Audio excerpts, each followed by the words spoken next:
Well, finally, skies have cleared, sun is shining, tarp is pulled, and we are just about set to play baseball here at Sewell-Thomas Stadium in Tuscaloosa. Welcome, everybody. I'm Chris Stewart. Roger Hoover, one booth over for the SEC Network Plus streaming broadcast, along with Lance Cormier. But so glad you've joined us on radio and the Varsity app as well for our coverage of Crimson Tide baseball. Our starting lineups are presented by Chick-fil-A, and all Alabama Chick-fil-A locations support Bama baseball. Ole Miss, led by veteran coach Mike Bianco, national champions one season ago, but 25-26. They will be sitting home in the postseason this year, including the SEC tournament, because they are only 6-21 in conference play. Ethan Groff will lead it off and play center field. Jacob Gonzalez hits second and plays short. Kemp Alderman in right field will bat third, with Calvin Harris catching and batting cleanup. The third baseman is Ethan Leger. He is going to bat fifth, followed by first baseman Anthony Carlaco. Will Furness, the DH, will bat seventh. Peyton Chatinier, the second baseman, hits eighth, and John Kramer will bat ninth. The defense for the Crimson Tide will look like this, as Alabama will, as usual, have Tommy Seidel in left. They will have Caden Rose in center, and Andrew Pinckney actually over in right field. The third baseman's going to be Colby Shelton, with Jim Jarvis at short. It's Ed Johnson at second, and Drew Williamson is at first base. Behind the plate, it'll be Matt Gassetti, and he will be catching the pitches thrown from right-hander Luke Coleman, who's 6-3 on the year, with a 3.79 ERA. He's made 12 appearances, 11 of them starts. In 57 innings, he's allowed 35 hits, 27 runs, 24 of which were earned. He's walked 22, struck out 64, and hitters are batting 172 against the right-hander so far this year. Holman is 6'4", 195. He's a sophomore out of Sinking Spring, Pennsylvania, a product of Wilson High School. And the first man he will face in the ball game today will be a right-handed batter in Ethan Groff, the center fielder for the Rebels, who's batting .278 in his senior campaign with 6 homers, 42 RBIs. First pitch swinging, a shot to right center field. On the run, Rose on the warning track reaches up and makes the grab about 352 feet from home plate for a long, loud out number one. Don't expect the Rebels to take a ton of pitches. Their postseason fate has been eliminated. They will be free swinging in this one, I would think, over the course of 3 ball games, if the weather will permit and allow us to do so. One pitch, one gone. Here's Jacob Gonzalez, the left-handed hitting shortstop, who's batting .326 on the year. He shows bunt, takes a breaking ball for a called strike one. Zach Neff is our plate umpire. First base up, Darren Spagnardi. Ryan Broussard's at second, and Jeremy Dupree rounds out the crew down at third base. The righty-lefty matchup continues as the 0-1 is swung on and fouled back into the netting. Karams back to Gassetti. And we are told that Dupree is now at third, and Dupree is at the plate. Neff is at third, as the 0-2 is slapped toward left center. On the run, Seidel makes the running grab for out number 2. A nice play on the part of the Bama left fielder, tracking that one down. That had base hit written all over it, but it was run down nicely at the last moment. The speed of Seidel and the veteran outfielder able to make the grab. So again, it is Jeremy Dupree who is behind the plate, and Zach Neff is the third base umpire, as we're just given that change. First pitch to Kemp Alderman, a strike, the right-handed hitting right fielder, and he swings and hits one back up the middle and through for a base hit. Got on top of that one, a pitch that was a little up and in on the hands, but still was able to drive it into center field for the 2-out hit. Well, they've had solid contact on 3 baseballs, but thankfully only one has found green grass so far. So the cleanup hitter and catcher Calvin Harris will stand in now. The junior's batting .327 with a dozen homers and 45 RBI. Second only to Alderman. He's got 19 and 60, respectively. Alderman getting his lead at first. as Harris digs in. Holman deals. First pitch, chopper up the middle, but right to Jarvis. He will field, step on the bag, almost in one motion, and decides retired. No runs, a hit, no errors, one left. We played a half inning in Tuscaloosa. No score between Bama and Ole Miss on the Crimson Tide Sports Network from Learfield. Bama fans, college baseball is back. Rally up your friends with a cold, refreshing Dos Equis lager to watch your team hit it out of the park on game day. Whether you're hanging out at the bar with your fellow Bama fans or watching with a friend who went to that other school, Dos Equis is there to celebrate every strikeout. So grab a cold, crisp Dos Equis and roll Tide. Dos Equis, proud partner of the Crimson Tide Sports Network. Get a dose. Enjoy Dos Equis responsibly. Copyright 2023. Imported by Cervezas Mexicanas, White Plains, New York. Tide fans, Golden Flake Snacks have been a proud partner with the Tide family for 65 years. The South's original potato chip, Golden Flake Snacks are delicious fan favorites because they're crafted from traditional Southern recipes. From crispy, perfectly flavored potato chips to light and airy pork rinds and fluffy, cheesy cheese puffs, Golden Flake Snacks are a winning combination with Alabama baseball. Share Golden Flake Snacks with your Tide family and friends. Simple, Southern goodness. That's Golden Flake. Hey, our starting lineups for Alabama baseball are presented by Chick-fil-A. Roll Tide with Chick-fil-A. The Crimson Tide of interim head coach Jason Jackson, 13-14 in league play, but 35-17 overall. They've got an RPI that's as high as 10th in the nation, depending on which of the rating services you look at. But the Tide in very good position for a very high number 2 seed in the NCAA regionals in 2 weeks, but hopeful that with a great weekend followed by a good week in Hoover at the SEC tournament next week, Bama could indeed still potentially be a host for an NCAA regional when those are announced in a couple of weeks. The Tide will have Jim Jarvis leading it off and playing short. Tommy Seidel in left hits second. Then it's Andrew Pinckney in right. Drew Williamson at first.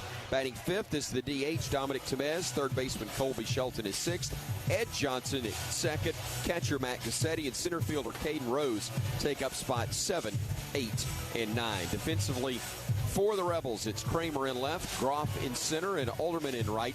Leger at third base with Gonzalez at short, Chatinier at second, and Calacro, I'll get it right in a minute, sorry, at first base. The catcher is Harris, and on the hill will be Xavier Rivas. He is 5-4 with a 6.49 ERA, 13 appearances, all starts. He's worked 61 innings, giving up 61 hits, 47 runs, 44 of which have been earned. He's walked 36, struck out 77, and hitters are batting .256 off the right-hander this year. Calarco, just tough for me to get it out for some reason. Had to keep looking at that name for the first baseman for the Rebels, as Jim Jarvis will lead things off. His name's really easy. The San Diego native is hitting .293 in his senior year, 6 homers and 26 RBIs for the Crimson Tide. Jarvis, the left-handed hitter out of San Diego, facing a left-hander on the hill for the Rebels, and the first pitch from Rivas is in there for strike one. Again confirmed, Jeremy Dupree is our plate umpire with Zach Neff at third, Darren Spagnardi at first, and Ryan Broussard at second.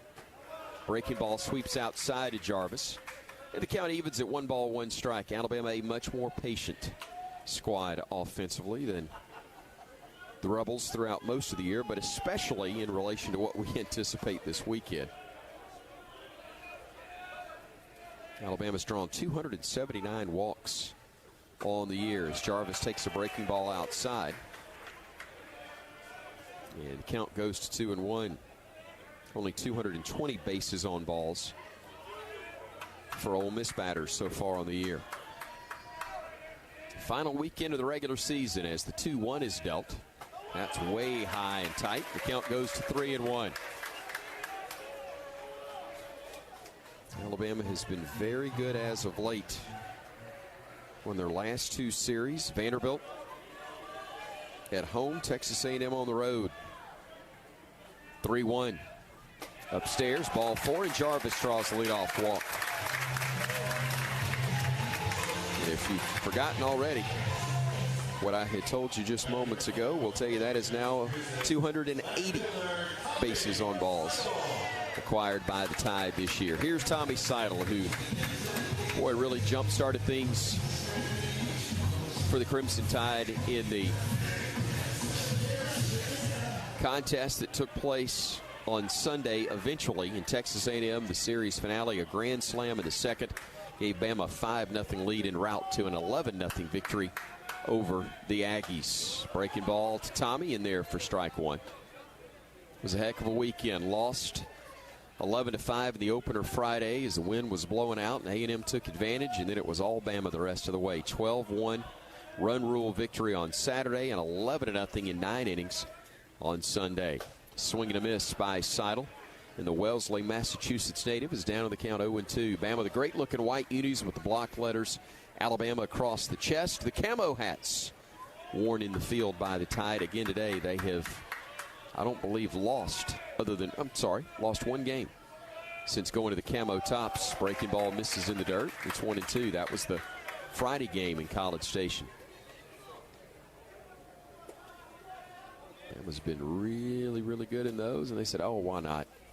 It's not that they're superstitious, but they are a little stitious for all you Michael Scott fans in the audience. Jarvis getting a good lead at first. The 1-2, rope left side through the hole, base hit. Jarvis will stop as he rounds second. Seidel stands at first. Bama's got the first 2 men aboard here in the top half, or the bottom half, excuse me, of inning number 2. You know, I'll just keep saying things until I get it right. Let's go the bottom half of inning number 1, folks. For those of you watching on Facebook Live, I promise this is watered down Coca-Cola, all that I am enjoying. Jarvis out at second. It's always subject to change, by the way. Seidel, the runner at first. And the SEC co-player of the week, Andrew Pinckney digging in. Boy, was he good in College Station. First pitch to Andrew. Misses low, 1-0. He just kept hitting home runs last weekend, and long ones at that. So much fun to watch as he was getting things done at the plate for the Tide. Lefty-righty matchup, a wheel and a throw to second, and as they miss, we'll pause 10 seconds for station identification on the Crimson Tide Sports Network.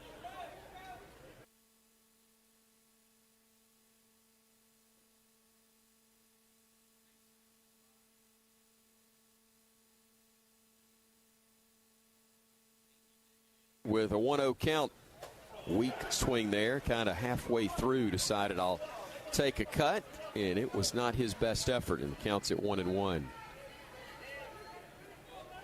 Could not slow down enough on the breaking ball. 353 now the season average for Andrew, the Peachtree City, Georgia native. 1-1. Late swing there on another pitch that was at 83 this time.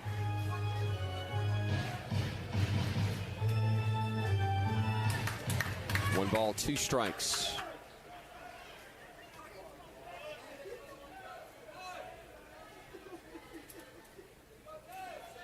The stretch, the 1-2. Inside, it hit him. Got Pinckney on the foot, and that will load him up for Drew Williamson.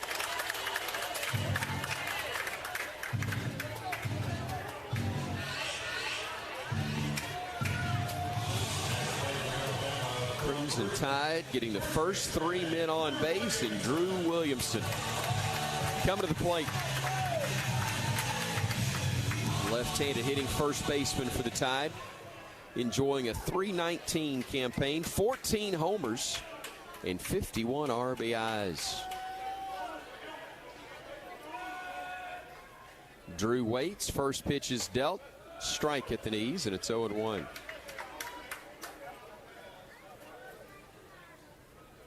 Three doubles to go with those 14 homers. He's also walked 36 times with 49 strikeouts at the plate.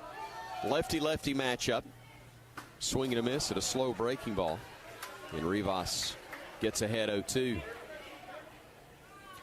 Jarvis drew a leadoff walk. He's at first. Seidel singled through the hole, left side. He now stands at second, and Pinckney, who was hit by a pitch, is at first.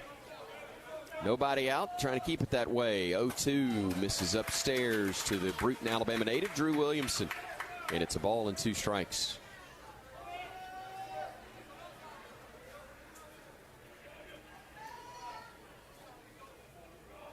Drew hitting .366 with runners in scoring position. He's got 2 of them there. Swing and a miss, though, at the fastball. Comes up empty, and that will be a big first out recorded by Rivas to bring up Dominic Temez. So Williamson, a strikeout victim, can't get the runs over or in. Look at the pitch again. That one had a little more break to it than I thought. And Williamson, a strikeout victim for the 50th time this year. Here's Temez, who's batting .284 on the season. DH for the Tide, lines it foul right side. Boy, just a tad late on that one. Solid contact, but couldn't keep it, or couldn't get the bat around quickly enough to get that fair. 5 homers, a triple, and 9 doubles for the young man who's driven in 29 on the season. Swing and a miss, couldn't connect with a fastball that came in at 93. And so after a shaky start, Rivas has gotten a strikeout, and he's ahead 0-2 to the next batter. Lefty trying to get off the hook with 1 gone, and the base is still loaded here in a scoreless bottom of the first. Temez takes that pitch high, and it's 1-2. Alabama trying to get its 14th win against 14 losses now in conference play.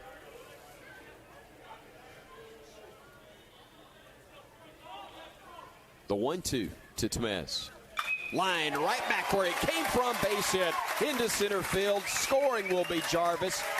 Holding briefly was Seidel. He advances to third. Station to station we go, and Alabama grabs a 1-0 lead on the single from Dominic Temez. That will be RBI number 30 on the season for Dom.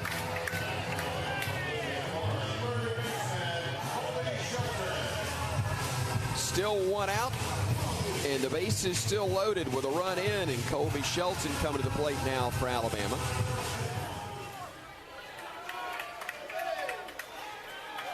And here comes Mike Bianco. Last year led LSU to a national title after they got swept by Alabama in Oxford.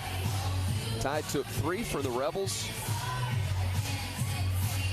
there at Swayze Field, and then they got hot.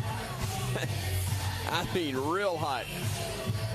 And all the way to Omaha and all the way through the field to claim the school's first baseball national title.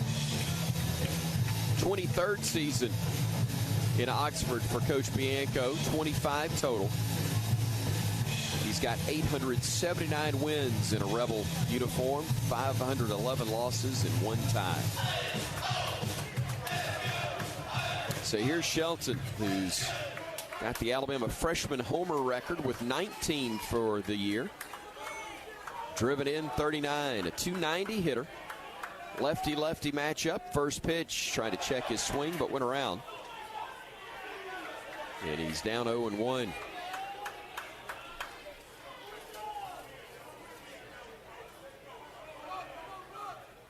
Colby has ripped 3 grand slams this year. Takes a breaking ball for a strike there. And he's down on the count 0-2. It's kind of odd. He's only hitting .234 overall with runners in scoring position, but he's batting .400 when the bases are loaded, as they are right now. Shelton waiting as Rivas rocks and fires. A pitch high, and it's 1-2. Bama's got 7 grand slams on the season, 4 of which came in consecutive games.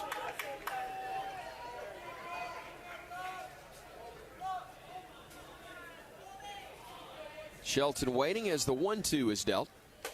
Outside with a breaking ball. It's 2-2.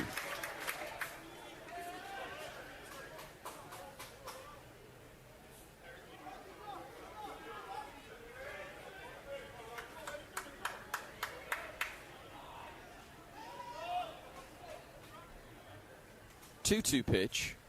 Swing and a miss. Could not connect with that 84-mile-per-hour breaking ball. Was over the top of it. And so they are now 2 out. But Ed Johnson coming to the plate, trying to add to a 1-0 Bama lead. Boy, you had the bases loaded, nobody out. You want to get more than one right here. It's good to take the lead, but if you've ever listened for any length of time, you know I'm a greedy individual. Would love to see more. Johnson takes ball 1 high. That's a heck of a snare by the catcher, Harris, because that was headed for the backstop.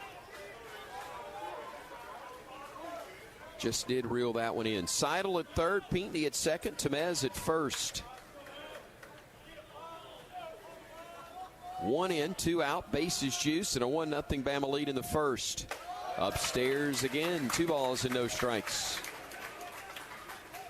Boy, he's been really good against the lefties other than Jarvis, whom he walked to start the game. But got strikeouts of Williamson and Shelton. Everybody else has either been hit or hit him. 2-0. Upstairs, 3-0. One more wild one, and Bama is up 2-0. Johnson no doubt taking right here. Daring Rivas to throw a strike. 3-0. Upstairs, ball 4, and Johnson picks up the RBI. And the Crimson Tide now adds to its lead. It's 2-0. Ed Johnson with his 39th run batted in on the season. Still 2 out, but bases still loaded. And another right-handed batter coming up in Matt Gassetti. And activity is going to start early in the Ole Miss bullpen. They'll send a right-hander down there, I believe, to start throwing.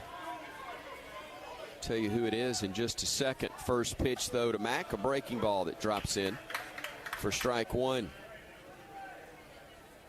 If I caught the number right, it's Cole Ketchum, a freshman righty out of West Point, Mississippi. Gassetti waiting. The 0-1. Swing and a miss at a slow breaking ball. And it's rapidly 0-2. He's done that to a few hitters, but it hasn't always resulted in an out this inning. Did that to Seidel and then gave up the RBI, or gave up a base hit to Tommy. 0-2. Chopper, the third baseman. He will field. He'll look to second, but he'll throw to first. And Leger does indeed record the out to retire the side. But Bama scores 2 runs on 2 hits, no errors, unfortunately. The Tide leaves them loaded. We've played 1 inning here at the Joe. We got a 2-0 score. Good guys on top here on the Crimson Tide Sports Network from Learfield. Question: what will you find on all over-the-counter or OTC medicine packages to help you choose the right drug and use it safely? The answer: the drug facts label. This label lists the medicine's active ingredients and purpose, how much to take, and warnings you should know before using it. Remember, even OTC medicines you buy without a prescription can cause side effects you don't want. So follow the information listed on the drug facts label. For more information, visit fda.gov/drug facts label. A message from the U.S. Food and Drug Administration. Some of the best sounds you'll ever hear are generic, safe, effective, even money-saving, just like FDA-approved generic drugs. Even if they don't come in the exact same color or shape as their brand name equivalents, they have the same key ingredients and go through a rigorous review process. Talk to your doctor or pharmacist today and visit fda.gov/generic drugs. Generics are safe, effective, and can save you money. You'll like the sound of that.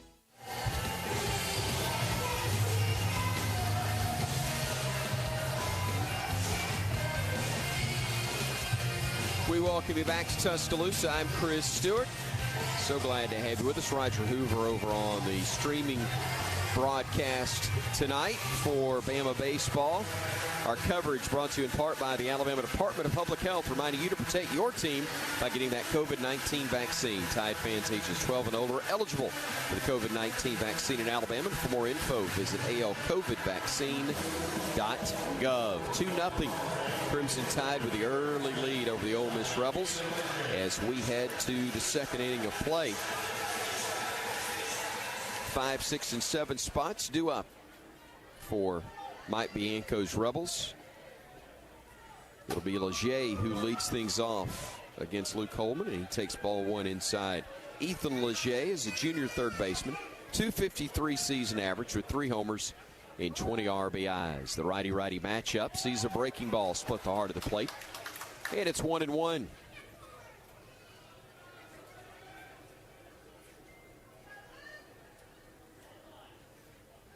Another breaking ball. This one misses outside.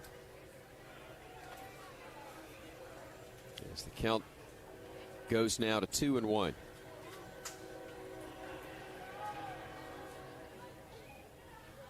Grounder to the shortstop. Jarvis on an easy hop. Fields and throws in one motion for out number 1. So the leadoff man retired.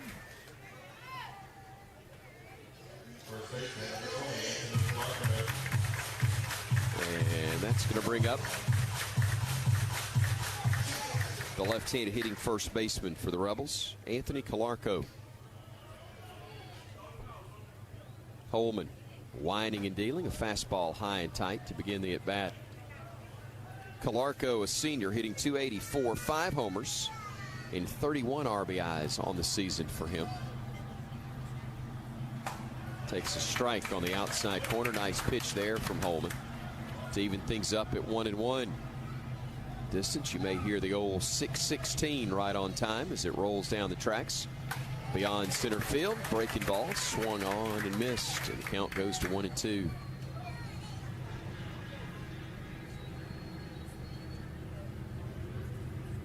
Breaking ball again, a swing and a miss for strike 3. Holman with the strikeout, his first of the night, his 65th of the season. And they're now 2 out here in the Rebels' second. And as we expected, they have not been cheated on any cut so far. Only had the one hit to show for it, but they've taken their hacks whether they've connected or not. A couple of times they have connected, but Bama's been able to track them down. As the first pitch to Will Furness. Swung on and missed. It's 0-1 to the DH. For Ole Miss, another swing, another miss. Same pitch, same result. Furness from Nacogdoches, Texas, 6'4", 245. 0-2. Laid off that breaking ball. May have actually been the change at 78. And it's 1-2.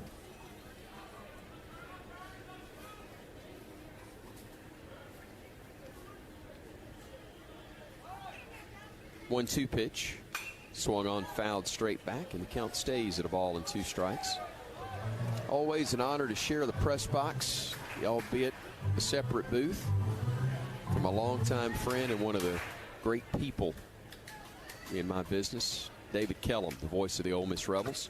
Swing and a foul tip that Furness just got a piece of. David has been doing this for more than 35 years at Ole Miss. Started when he was a teenager doing Rebel games.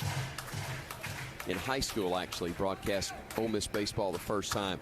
Eventually picked up football and basketball, and one of the greats. Breaking ball, misses down and in to Furness, and it counts at 2-2. But while he's a well-respected broadcaster, there is not a better guy I've met in my business in all these years of doing it. Great respect and love for David Kellum. His broadcast partner, great guy as well, and Brad Henderson, former Ole Miss great himself. 2-2, misses inside, and the count's now full at 3-2. So Holman has seen the count go full now here in the top half of inning number 2. 2-0 Bama lead. But with 2 out, nobody aboard. Furness trying to extend the frame. And he does, as that one misses low. Boy, he got fooled badly on the first 2 pitches. then battled back to earn the walk. We'll bring up Peyton Chatinier, the right-handed hitting second baseman for Ole Miss. Senior batting .259, 10 homers, and 26 RBIs on the year for him. Holman, a deep breath before he works from the stretch and deals a fastball that paints the outside corner at 93 miles per hour, and it's strike one.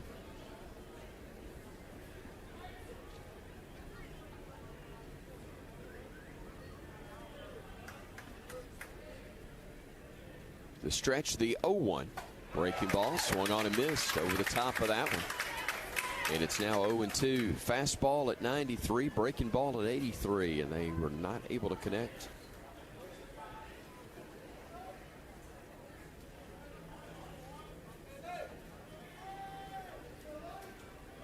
Good lead at first for Furness. As the 0-2, a fastball challenged him, he couldn't connect. And Holman records his second strikeout to end the first. No runs, no hits, no errors. One man left on base. We played 1.5 here at the Joe. 2-0 Bama over Ole Miss on the Crimson Tide Sports Network from Learfield. When you're planning your next visit to Tuscaloosa, explore the upscale options available at the new AC Hotel by Marriott. Conveniently located in the heart of downtown Tuscaloosa, surrounding yourself in luxury and comfort in a spacious room with complimentary Wi-Fi, a smart TV, premium toiletries, and a plush bed, while the rooftop bar and lounge provides the best place in town to wind down after cheering the Crimson Tide to victory. AC Hotel Tuscaloosa Downtown is proud to be a preferred hotel partner of the University of Alabama Athletics.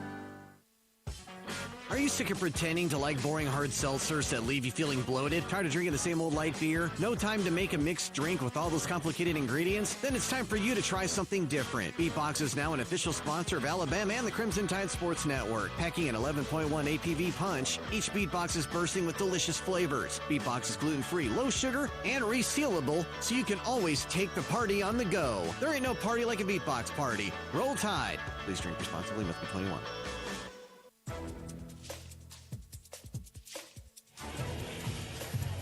This copyrighted broadcast is an exclusive presentation of Learfield under the broadcasting rights granted by the University of Alabama. Reuse of this presentation is prohibited without the expressed written consent of the university and Learfield. Announcers are provided by Learfield and approved by the university.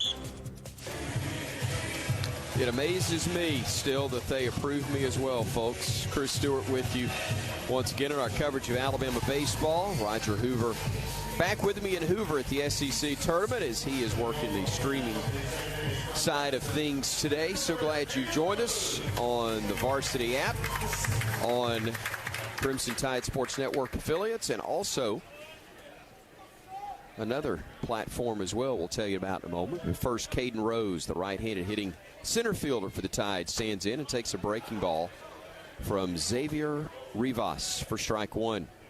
Ethan Carabin operates our Facebook Live camera. And if you want to see the sausage being made, you can check us out again on Facebook Live for the Crimson Tide Sports Network.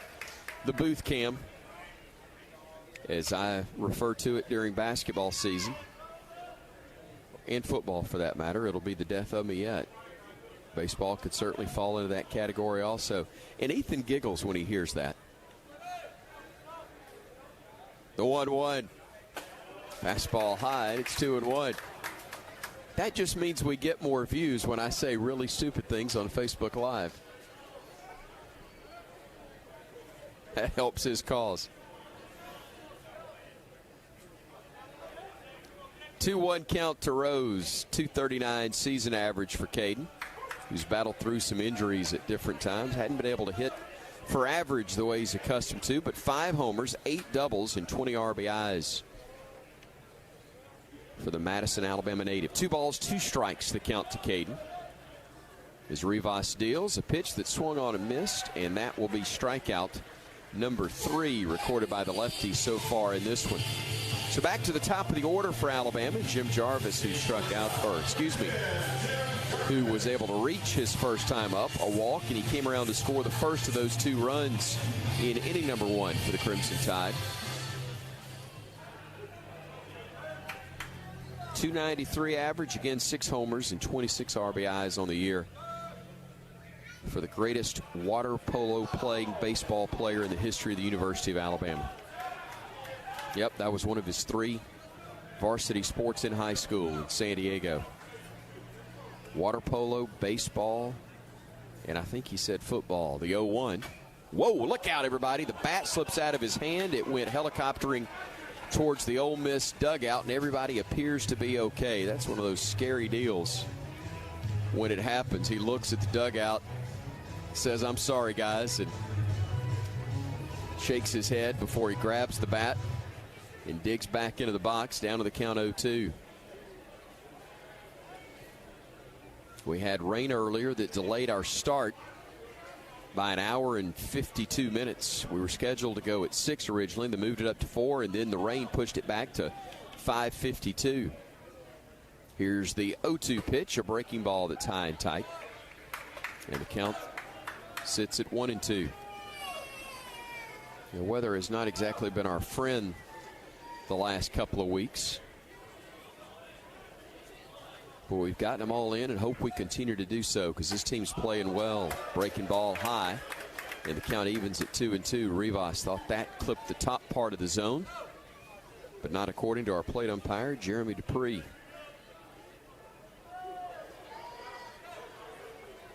Very slight breeze blowing in from right center as the 2-2 is poked towards center field, over to his right, and easily making the play is Groff, the center fielder, for out number 2.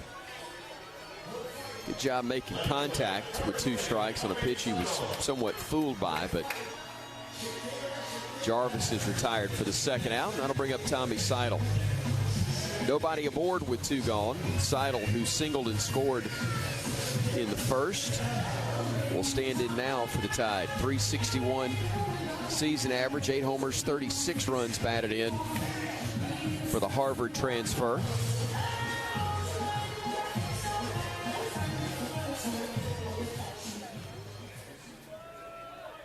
Tommy, a deep breath before he digs in the box from the right side and waits on the first pitch from Rivas. The lefty winds and deals, a breaking ball high. It's 1-0.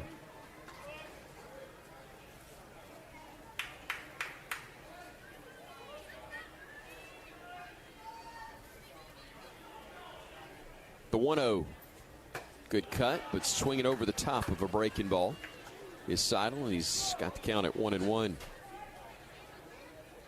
Keep an eye on what's going on in the SEC tonight, as everybody was scheduled to play, weather permitting, around the league. 1 ball, 1 strike to Seidel with 2 outs, nobody on. A 2-0 Bama lead in the second. Popped him up. Right side of the infield, now a step into foul territory, and making the play will be Calarco. The reason you heard the change in my voice there is because Seidel went running by just as Calarco was about to make the grab, and I thought Tommy was going to clip him on his way by, but the catch was made. The side's retired, and Bama goes in order in the second. Still a 2-0 lead for Alabama as we head to the third here on the Crimson Tide Sports Network from Learfield. Unused prescription opioid pain medicines can spell trouble. They can spell risk if taken by someone they weren't prescribed for, harm if accidentally taken by a child or pet, or overdose if they're not used as directed. Safely dispose of opioids before they can hurt your family. Find a drug take-back option such as medicine drop boxes. You may find these in your community at local pharmacies or police stations. Visit www.fda.gov/drug disposal. Are you thinking about buying medicine online? A search for online pharmacies yields more than 20 million results. But which ones can you trust? Medicines bought from unlicensed online pharmacies can be dangerous. You may get a fake drug, your condition may get worse, or you may experience a bad reaction. Don't put your health at risk. To learn how to find an online pharmacy that's safe and legal, visit fda.gov/BeSafeRx. A message from the U.S. Food and Drug Administration.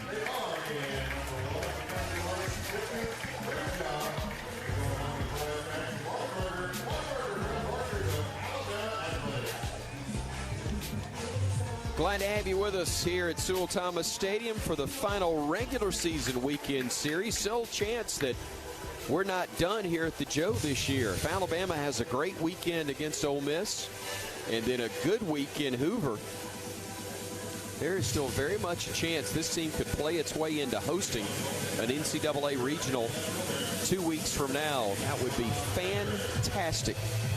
It has been way too long since we've had NCAA tournament baseball here at Sewell-Thomas. John Kramer stands in, takes the first pitch in the third inning inside. 1-0 the count. Luke Coleman, the right-hander, 2 innings of work. He's given up a hit, a walk, 2 strikeouts. And nobody has made it to second against him thus far, as that pitch is lined foul and out of play by the left-handed hitting left fielder, and the count evens at a ball and a strike. 9-hole hitter is the sophomore Kramer.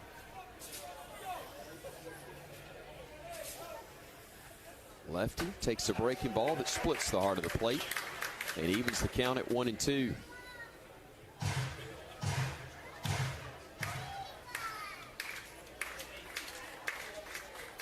Fastball swung on, lined out of play. Homewood Suites Tuscaloosa is the place to stay when you're in Tuscaloosa. Convenience of downtown Tuscaloosa and the University of Alabama campus. Thank you to Homewood Suites Tuscaloosa for their partnership with us here on the network. 1-2, breaking ball chopped to first. Williamson Fields beats the runner to the bag, making the play for out number 1. So Kramer is gone. Giddy up. So let's see, we got the office. God, what did I work in last week that somebody was hitting me up about on Twitter?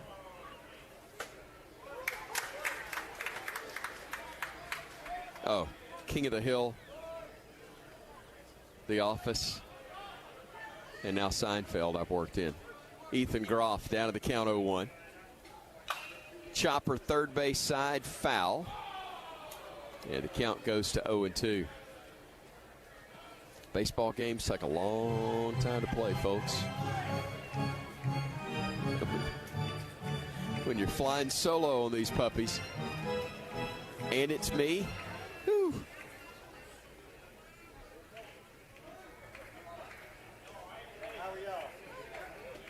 Righty-righty matchup, 0-2, a breaking ball that stays high.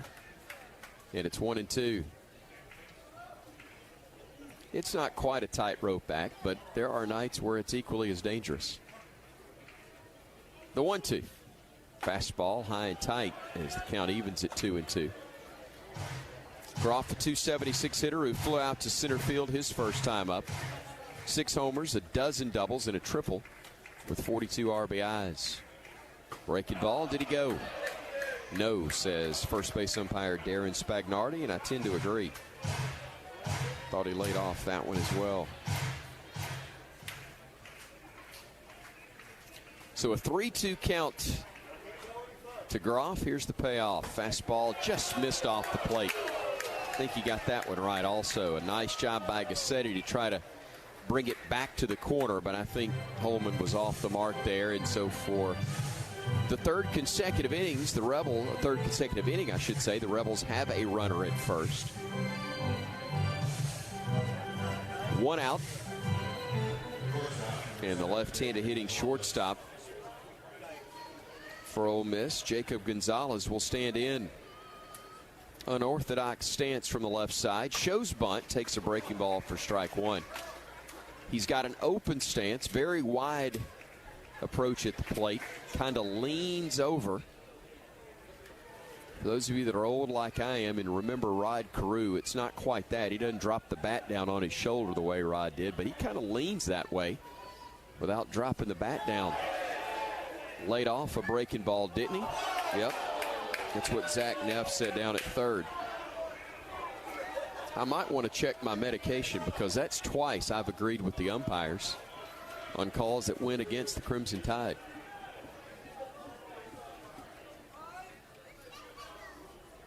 One ball, one strike to count. Holman dealing. Breaking ball down and in. Good block by Gassetti. And the count goes to 2-1. Clouds starting to form once again overhead. Hopefully no more rain for a while, although we are expected to get more this evening. 2 balls and a strike to count. Holman dealing. Fastball catches the outside corner there to even things up to 2-2 to Gonzalez. He was a fly out, or hit a fly out his first time up, I should say. 325 hitter, 9 homers, and 50 RBIs from that left side. Waiting on a 2-2. Roll to the right side, shift on. They go to second for 1. Jarvis back to first in time for the 4-6-3. Ed Johnson playing in the hole right side. Fielded, made the throw to Jarvis. His relay to first to Williamson. And the 4-6-3 gets Bama out of the top half of the third. 2-0 our score. Going to the home half here in Tuscaloosa. The Tide leading Ole Miss on the Crimson Tide Sports Network from Learfield. In SEC sports, the ifs come at you every minute. What if your QB had released the ball a second earlier? What if the head coach hadn't used his last time out? What if your team goes all the way this season? If you love the tradition, if you live for the rivalry, if you can't wait each week for the absolute edge of your seat action, Regions is right there with you as the official bank of the SEC. Regions can't help you with the ifs in sports. Regions helps you embrace the if in life. Member FDIC. The excitement of our championship teams is in full force. But the battle against COVID-19 isn't finished, as the need to protect our community is still ongoing. I'm Jordan Battle. And I'm Henry To'oto'o. We're here to remind fans across Alabama to protect those around you by getting your COVID-19 vaccine and any boosters. Free vaccinations are available for everyone 6 months and older at county health departments and in retail locations within your communities. Visit alcovidvaccine.gov for more information. Stay safe and roll Tide.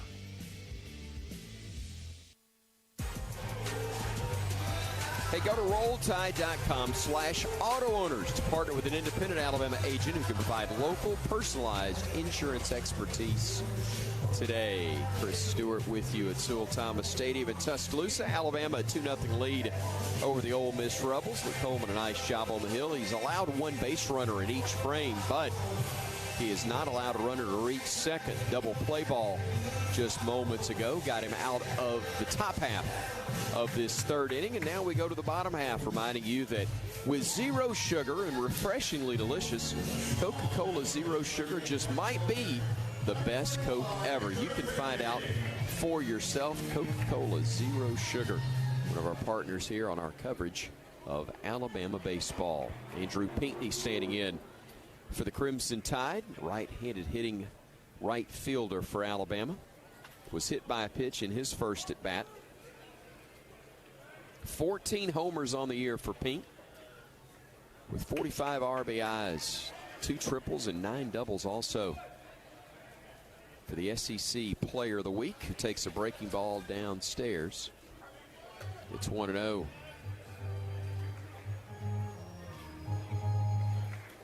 Looking forward to Senior Day tomorrow. Senior night scheduled for 6 o'clock, and hopefully the weather will cooperate. And we'll have a nice one as that breaking ball misses downstairs, and the count goes to 2-0.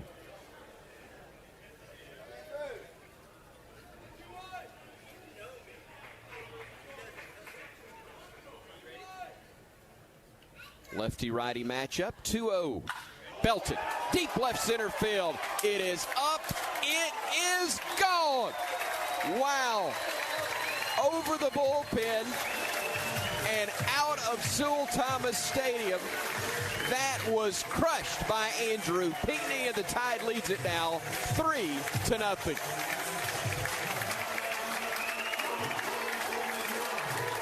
That one was getting its hat on its way out of the yard. And now Pink will exchange his hat for the disco helmet. Mercy, that was mashed.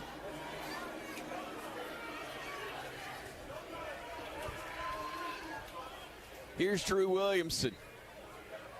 Said, throw me one of those.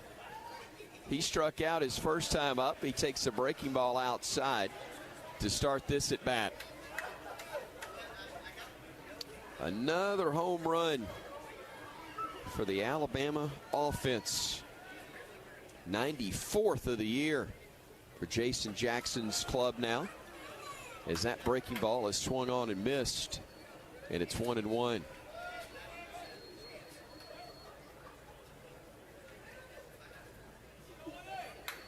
Williamson, a strikeout victim his first time up. He, too, has homered 14 times. Now trying to catch Pinckney if he could deliver one. But again, they're both chasing. Tide's Colby Shelton, who's got 19 to lead the squad, but Pinckney now second with 15. Williamson at 14. Tried to get 15 there, but swung and missed, and it's 2-2.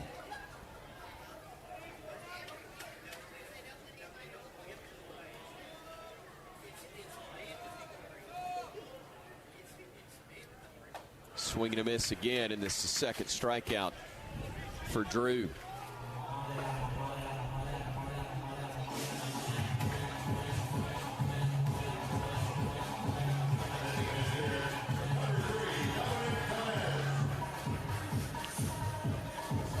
So 1 out, Dominic Temez coming to the plate. Tide's got 3 runs on 3 hits total today. 2 in the first, nothing in the second, and 1 more so far in the third, but we'll certainly take more if Temez and company would like to add to it. He takes ball 1 high from Xavier Rivas, who's got a 6.68 ERA now. 5-4 record coming in. The 1-0. Swing and a miss at a breaking ball. It's 1-1.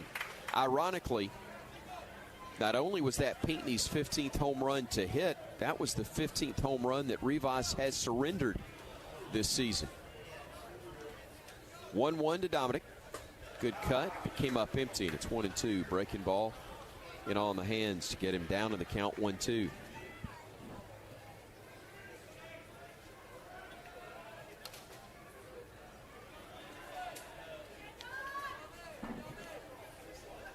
One-two pitch, called third strike. Fastball, Temez thought it was high and or away and had a word or two for the plate umpire Jeremy Dupree as he made his way back to the dugout.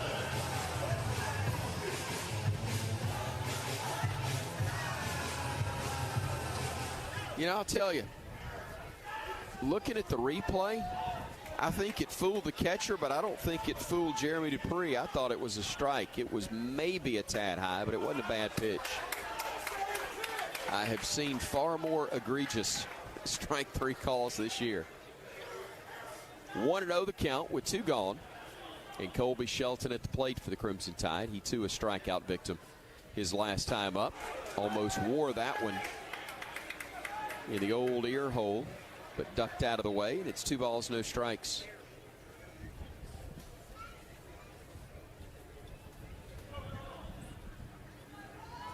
Shelton trying to improve on his .288 average as he digs in.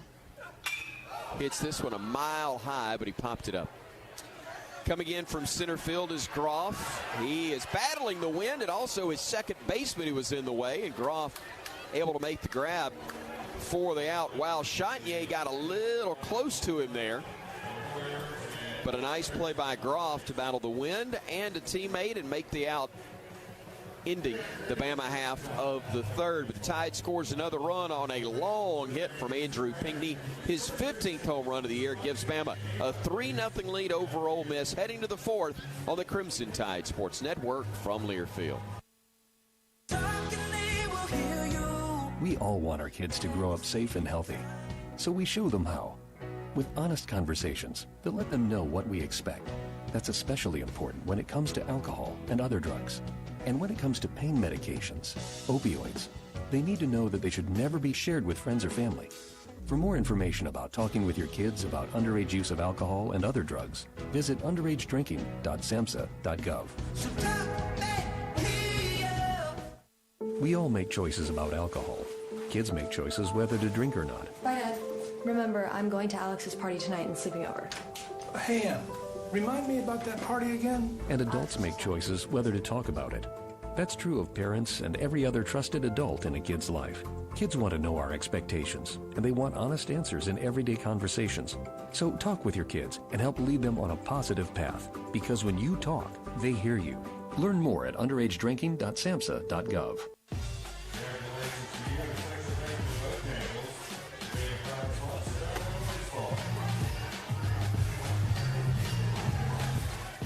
Chris Stewart back with you at Sewell-Thomas Stadium in Tuscaloosa, and our coverage of Alabama baseball Brought to you by Bojangles. Hey, don't forget to download the new Bojangles app and bring the flavor of your next baseball tailgate with chicken, biscuits, and fixins. All my ordering ahead on the convenient Bojangles app.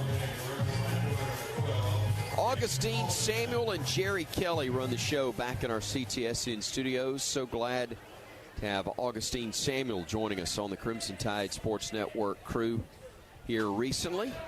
And he's putting up with Jerry in the process. Of course, Jerry's been putting up with me for 24 years now on the network. As Kemp Alderman takes strike one. Then a breaking ball misses to even things up at 1 ball, 1 strike. That's Kemp with a P. Alderman, the junior right fielder, hitting third in the order. He singled his first at bat. Waiting on a 1-1 now from Luke Holman. His 44th pitch is driven back up the middle and through for a base hit. It hit the side of the mound, and I thought it was going to carry him at an angle enough for Jarvis to get to it, despite the fact that it was absolutely smoked. And that's twice now that Alderman has singled back up the middle, and he's hit it hard both times.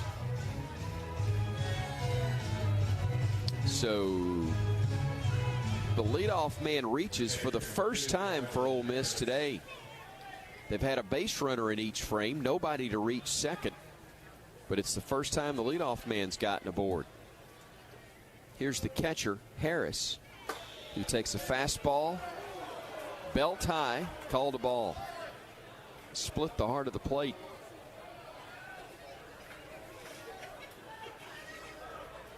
Harris, the cleanup hitter, with 12 homers and 45 RBIs. 1-0.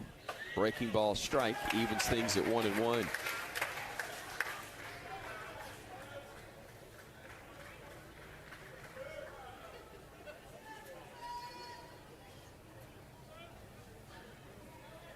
Harris at .325, a couple of triples and 14 doubles to go with his 12 homers. Off speed misses away, and the count goes to 2-1.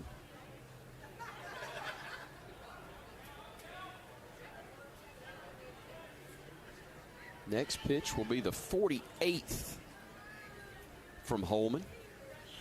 And it is belted into right center field. That's going to drop in for a base hit. Cutting it off, Pinckney gets to it in a hurry and gets it back in very, very rapidly, making sure that Alderman stops at second base. But the Rebels, with back-to-back singles, have 2 aboard. And their third baseman, Ethan Leger, who bats 5th in the order, coming to the plate.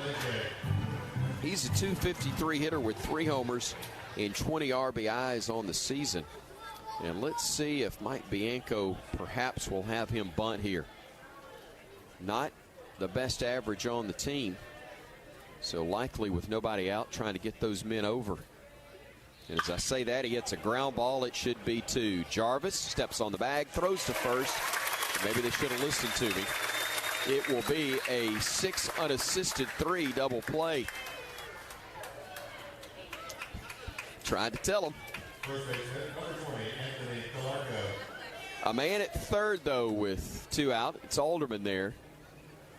As Anthony Calarco, the first baseman, will dig in. Calarco struck out his first at bat. Holman back to working from the windup. Deals a first pitch that missed inside, but Calarco still offered at it, according to our third base ump, Zach Neff, and it's 0-1. Righty-lefty matchup continues. The 0-1. Breaking ball outside. And it evens up at 1-1. Scheduled to go at 6 o'clock again tomorrow, but we were scheduled to go at 6 tonight. The 1-1 in there for a strike at a 22. Start time this morning got moved up to 4, but then we had a weather delay that pushed it back to a 5:52 start. The 1-2 pitch. Breaking ball rolled slowly right side. Johnson charging, Fields throws in time for out number 3. Ole Miss threatens with a pair of leadoff singles, with a double play ball and a ground out ends the Rebel threat. 3-0 Bama going to the bottom of the 4th here on the Crimson Tide Sports Network from Learfield. And the pitch. A swing so powerful it takes our breath away. A double play that has us high-fiving strangers, swaying together with every take me out to the ball game, and the rally that brings us to our feet as one. At Alabama Power, we believe that sharing 9 innings of baseball makes us a better community. It's a powerful spirit that energizes the communities we serve. It's power for a better Alabama. Alabama Power is a proud supporter of the Alabama Crimson Tide. Bama fans, college baseball is back. Rally up your friends with a cold, refreshing Dos Equis lager to watch your team hit it out of the park on game day. Whether you're hanging out at the bar with your fellow Bama fans or watching with a friend who went to that other school, Dos Equis is there to celebrate every strikeout. So grab a cold, crisp Dos Equis and roll Tide. Dos Equis, proud partner of the Crimson Tide Sports Network. Get a dose. Enjoy Dos Equis responsibly. Copyright 2023. Imported by Cervezas Mexicanas, White Plains, New York.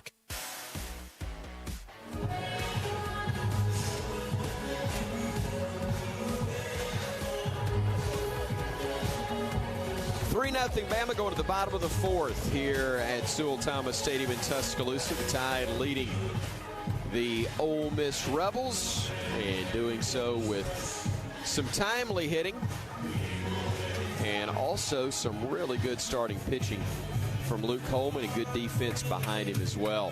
When you come to Tuscaloosa, be sure to visit the Bryant Museum, located right here on the Alabama campus. In fact, right across the street from us here at Sewell-Thomas Stadium. It's open every day from 9 to 4, except Mondays. You can access the Bryant Museum online at bryantmuseum.com. Here's Ed Johnson standing in for the Crimson Tide and trying to check his swing. Didn't matter. Breaking ball was across the plate for strike one. Johnson walked with the bases loaded in the first to deliver RBI number 39 on the year for Ed. 0-1. Misses low and in to even things up at a ball and a strike. Breeze picking up a little bit, blowing in from right field.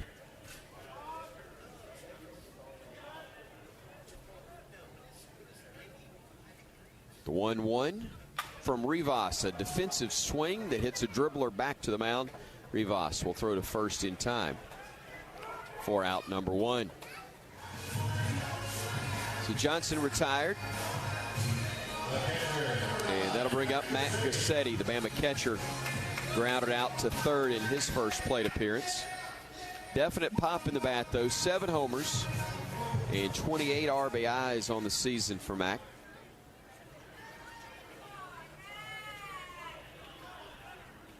Right-handed batter against the lefty Rivas. First pitch, right off the end of the bat, a roller to shortstop. Fielding and throwing to first in time was Gonzalez for out number 2. That one looked odd all the way around. They had the shift on with 3 infielders on the third base side of second. He said he was out in front. He hit it off the end of the bat, but he dribbled it right to the shortstop.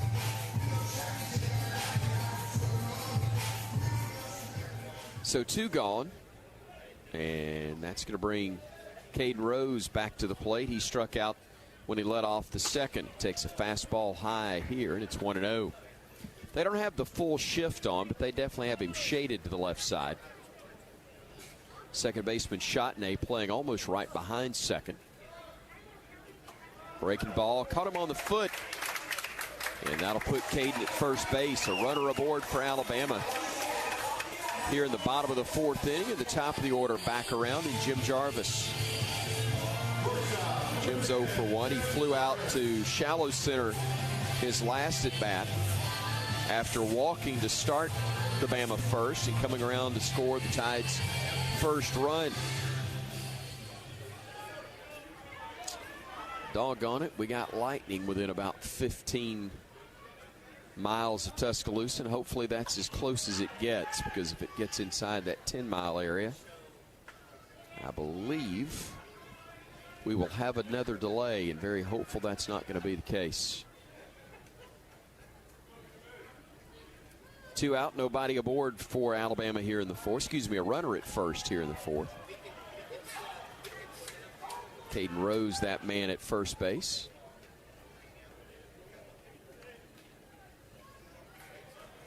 Ethan Carabin enjoying the fact I forgot there was a runner at first. Jarvis digging in. Runner breaks for second. The first baseman was ready to make the throw, but his feet slipped right out from under him, and the throw sailed. And Bama's very fortunate right there. In all likelihood, if Calarco keeps his feet, he makes that throw in plenty of time to get Rose. But instead he slipped, and that'll put Caden at second base. So a man in scoring position with 2 out. And Jarvis digging in, still waiting on the first pitch in his at-bat. Lefty-lefty matchup as Rivas deals a pitch that's lined toward left center field, sinking, coming in, and watching it drop will be the left fielder. Kramer scoring from second will be Rose. It'll be a bloop single for Jim Jarvis, an RBI. That will be his 27th, and the Tide leads it now 4-0 through 4 innings of work. I thought he hit that ball more sharply than he did. I'm glad he didn't. It was a late break for Kramer in left.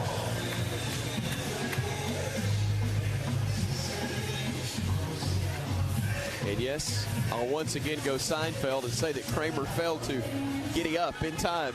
He could not get there. Here's Seidel. 2 gone, a runner at first for Bama. Let's see if Jarvis takes off. Not yet. Seidel swings and misses the first pitch. And it's 0-1. Fastball at 91 that Rivas brought in there.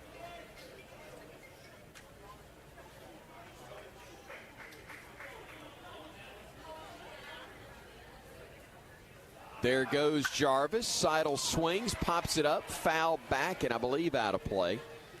And that is indeed the case as it winds up on the roof here at the Joe. 0-2 now to Seidel, who singled and scored in the first, then popped out in the second inning. See what he does here. Down in the count 0-2. Jarvis the runner at first. Bama manufacturing a run just moments ago. 0-2, tried to check his swing. Did he go? Yes, he did. And that will get Jarvis, and that will end the Alabama fourth. But the Tide scores another run. They do it on a hit. No errors and 1 man left. Through 4 complete here in Tuscaloosa. Alabama 4, Ole Miss nothing. And we're on the Crimson Tide Sports Network from Learfield. Meet Ed, movie buff, animal lover, safe driver. 5 years of driving an ambulance teaches you a thing or two. If people knew what I know, lives could be saved. When I see a car trying to rush past a turning bus, I get concerned. You see, when big vehicles turn right, they have to swing wide to make the turn. And that's a lesson you don't want to learn the hard way. When trucks and buses turn, let's you and I wait. It's our roads. It's our safety. Visit www.sharetheroadsafely.gov. I've been driving trucks for a long time. Safety is my #1 priority. I know that my truck has huge blind spots. That's why I remember to check my mirrors often for smaller vehicles. Everyone can help keep our roads safe. Next time you're behind the wheel, try to avoid lingering in those blind spots. It can be dangerous. Let's all plan to share the road safely. Learn how at www.sharetheroadsafely.gov.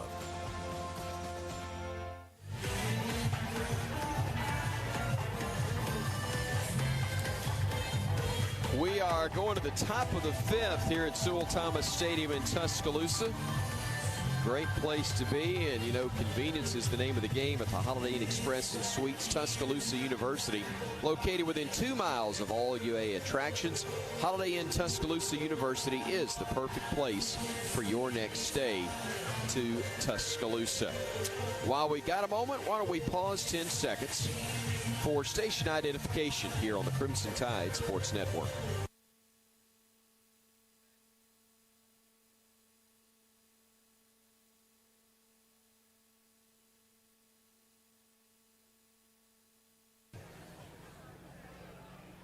Augustine Samuel pushes the buttons back in our CTSN studios. I'm Chris Stewart. Jerry Kelly, our executive producer today, as the first pitch to Will Furness is swung on and missed. And it's 0-1.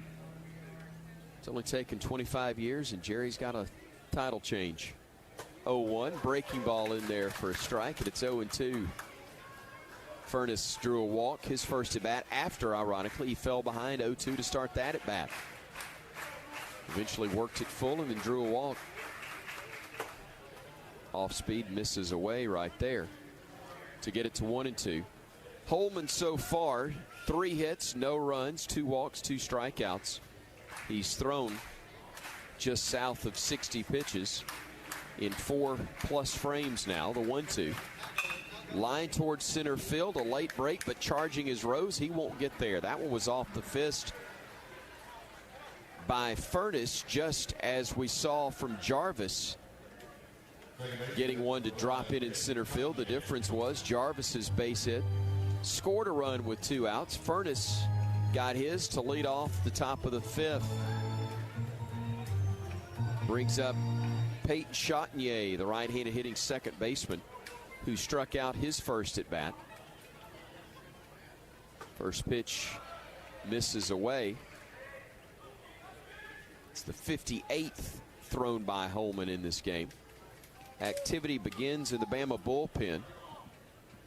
And I'll check it, but I think that's going to be Riley Quick who's up and throwing as Chatinier swings and misses the fastball. And the count sits at 1-1 strike to him.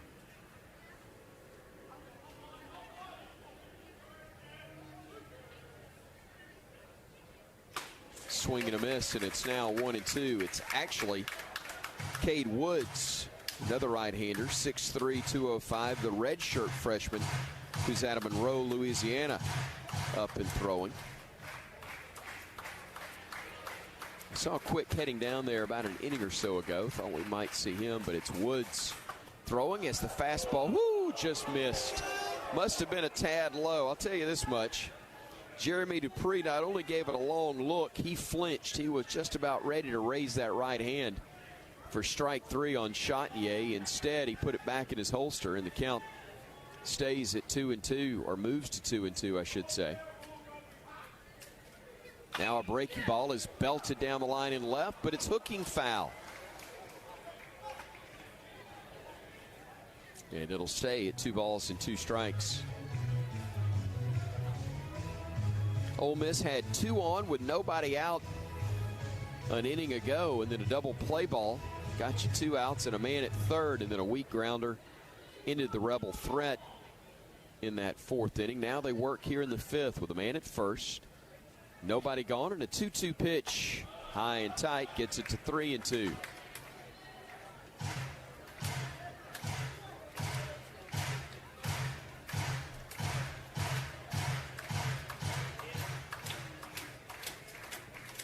Furness getting his lead at first as the payoff is due to Chatinier. And a swing and a foul tip held on to by Gassetti for out number 1. That's a big strikeout there for Luke. That'll be his 3rd of the ball game. And the first out's recorded, and the 9-hole hitter in John Kramer will come to the plate. He grounded out his first at bat. Bama's turned 1 double play so far. Let's see if they got another one in them. Off speed, or the fastball misses away. And it's 1-0. Kramer 2 homers, 7 RBIs on the year with a .282 batting average.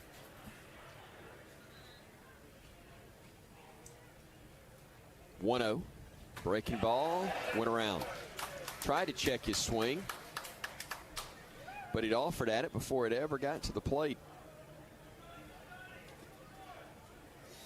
1 ball, 1 strike. Now to the Ole Miss left fielder. Top of the order, waits in the on-deck circle. 1-1 pitch. Breaking ball, strike, and it's 1-2. That's a beauty from Luke Holman.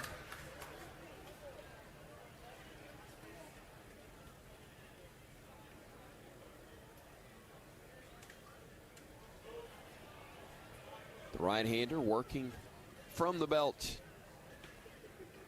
Dealing a 1-2 pitch. Fastball lifted toward left field. Seidel has plenty of room, plenty of time, and plenty of leather on the baseball now for the 2nd out here in the Ole Miss 5th.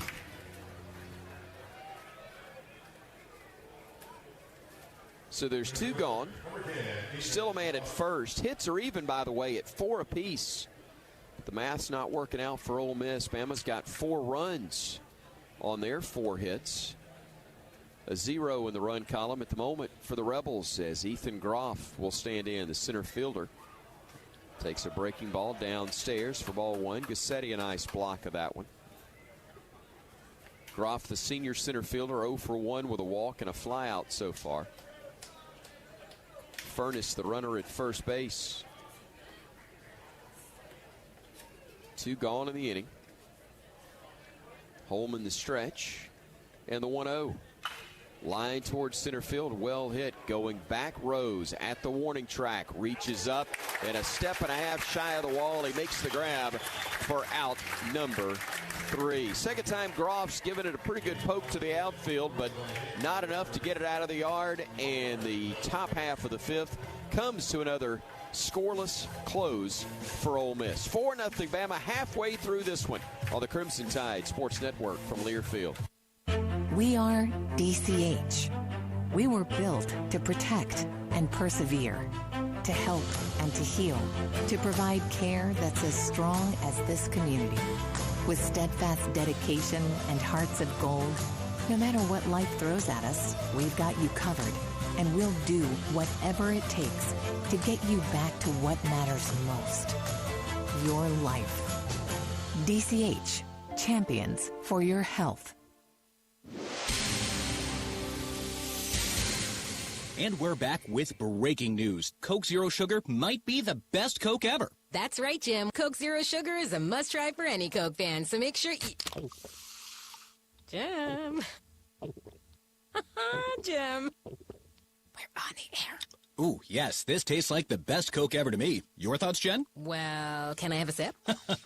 Jen, we're in the middle of reporting the news. I need to try it first.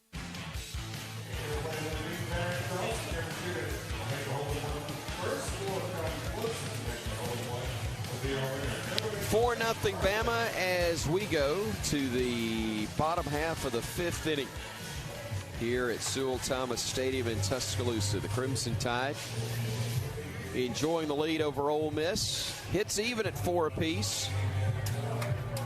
But a guy that had the most impressive one of the ball game thus far will lead things off for the Tide at the bottom of the 5th. It was Andrew Pinckney who led off the 3rd with a rocket.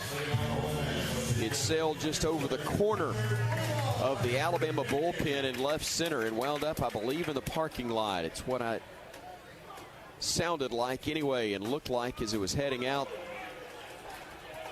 He takes a breaking ball to start this at bat from Xavier Rivas.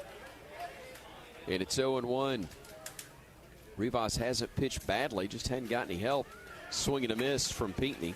Gets him down on the count 0-2. Rivas has given up just 4 hits in 4 innings. But with 2 walks, 6 strikeouts in the solo homer that he gave up to Pink. 0-2 the count to the right-handed batter. He tried to check his swing. Did he go around? No. Says our first base umpire and new best friend, Darren Spagnardi.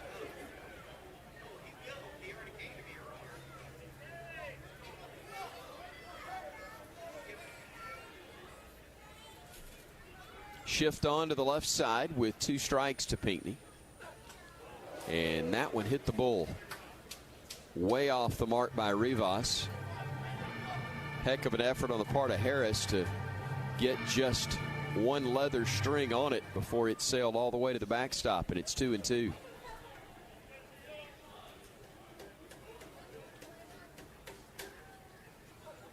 Weak swing and a miss there from Pinckney, and he is retired for out number 1 here in the Bama 5th. Well, it was a 2-0 pitch that he absolutely destroyed in the 3rd, but Rivas made him look bad there to get his 7th strikeout of the night. 1 out. Here's Drew Williamson, who has struck out twice against the Ole Miss lefty. Drew's average down to .316 at the moment. He takes a fastball high, and it's 1-0. 4, 5, and 6 spots. 3, 4, and 5 spots were due up for Alabama in this frame. The 3 has been retired. The 4 is standing in, and he is now in a 1-1 count as he takes a breaking ball for a strike there.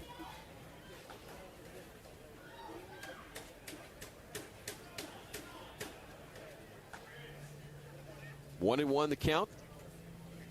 The pitch downstairs, and it's 2-1. Onward Reserve is the official apparel provider of the Crimson Tide Sports Network. Visit onwardreserve.com for all your golf and game day apparel. Live authentically with Onward Reserve. Swing and a miss again by Drew. And the count evens up at 2-2.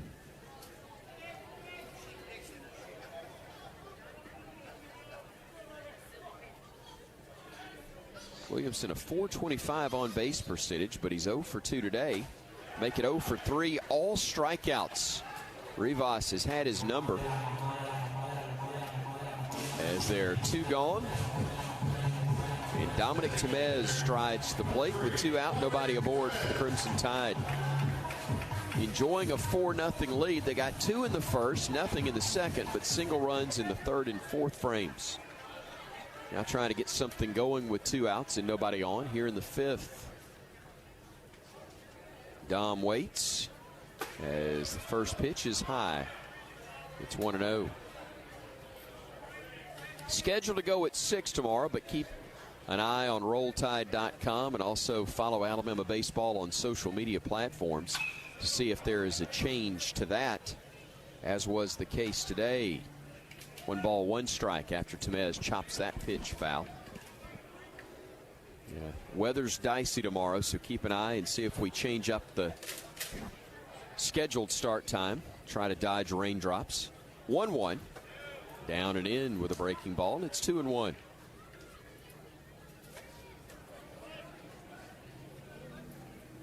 Bama has secured a spot in Hoover at the SEC tournament next week and has done enough that they will be in an NCAA regional in 2 weeks. 2-1 in there for a strike, and it's 2-2. The question is now, what's the seeding and where will the Tide play? And there are those that believe that a sweep this weekend and success in Hoover to get them to the weekend would have Bama hosting a regional, perhaps in 2 weeks. 2-2 pitch. Little chopper foul as Temez stays alive. What an unbelievable accomplishment it would be for interim coach Jason Jackson's staff and these players if they could, with what they've endured this year, find themselves not only in a regional but actually hosting one. It would be incredible. 2 outs, nobody on, and a 2-2 count to Temez. And he cues another one foul off the end of the bat. Good job by Dom to extend the at-bat and get Rivas over the 85 pitch count now on the day. They've got a right-hander who's probably ready to go in the next frame. I say that, and they got no postseason lurking, so Rivas feels okay. They may stay with him. 2-2. There's a fly ball hit to medium depth in center field, and the grab is going to be made there by Groff for out number 3. Bama goes in order in this 5th inning. Only the second time they haven't pushed at least 1 run across. But as we go to the 6th, it's still a 4-0 Alabama advantage over the Ole Miss Rebels here on the Crimson Tide Sports Network from Learfield. I found hope in the midst of an overwhelming situation. Alcoholism is a disease that can affect any family. Everyone suffers, but there is help and hope at Al-Anon Family Groups. Al-Anon gave me my life back. I'm a better father and husband. Are you in an overwhelming situation because of someone else's drinking? Al-Anon and Alateen can help. Local and virtual meetings are available. Maybe one could work for you. Call 1-866-200-0033 or visit alanon.org/hope. Medicaid and CHIP offer free or low-cost health coverage for children and teens. Hospital and doctor visits, prescriptions, shots, and more are covered. That's peace of mind for parents if a child is sick or gets injured. And parents may now be eligible for Medicaid too, even if they've applied in the past. Enrollment is always open. Visit insurekidsnow.gov or call 1-877-KIDS-NOW. Paid for by the U.S. Department of Health and Human Services.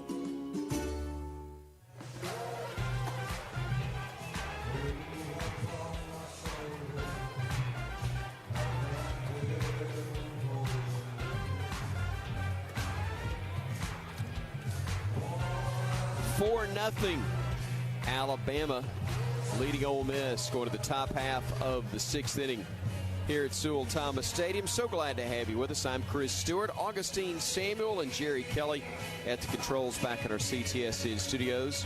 Roger Hoover's over on the streaming broadcast, along with my buddy Lance Cormier. Roger's going to join me in Hoover next week for the SEC tournament. Got you covered the next couple of days on the Varsity app, all of our CTSN radio affiliates, and also glad to have you with us on Facebook Live. Thanks to the great work by Ethan Carabin, taking care of getting you the pictures, at least of me. Ugh, I wish that on anybody. The 0-1 swung on and fouled back into the netting by Jacob Gonzalez, and he's down to the count to Luke Holman, 0-2. 70th and 71st pitches of the night thrown by Luke, who through 5 innings has given up 4 hits, no runs, 2 walks, 3 strikeouts. And his ERA at 3.48. Breaking ball bounces in and gets it to 1-2. Gonzalez a fly out and a double play ball and 2 trips to the dish so far tonight. Here comes the 1-2. And it's a fly ball hit to left. Seidel almost in his tracks. Now he comes in about 4 or 5 steps, makes the grab. And there's 1 out here in the Rebels' 6th inning.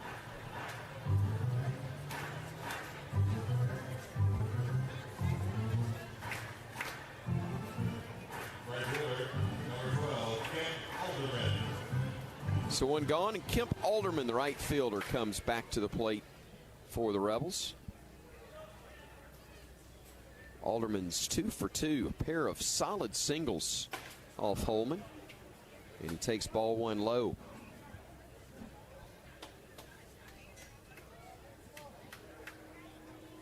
Nothing cheap about the 2 solid singles he's had. Takes a breaking ball that just missed the mark there, and it's 2-0. Alderman's got 19 home runs and a team best 60 RBIs on the year. They'll pitch him careful here with count 2-0. Breaking ball swung on and missed over the top of that one. Came in at 81, and it had some sharp break to it for the Bama righty. Luke rocks and fires a fastball that bounces in, and the count now sits at 3-1.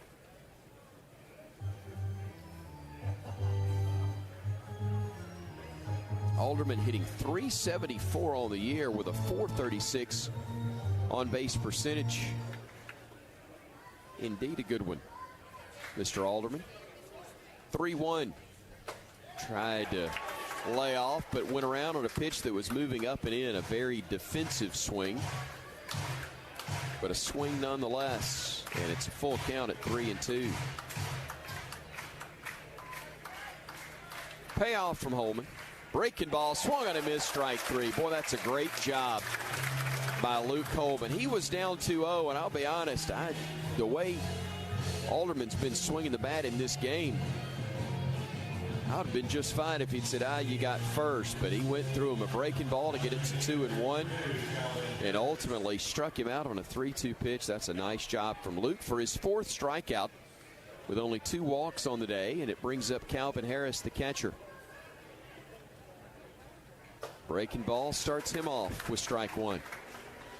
Harris singled his last time up. He's also hit into a fielder's choice. 0-1. Another breaking ball, another called strike. And it's 0-2 now.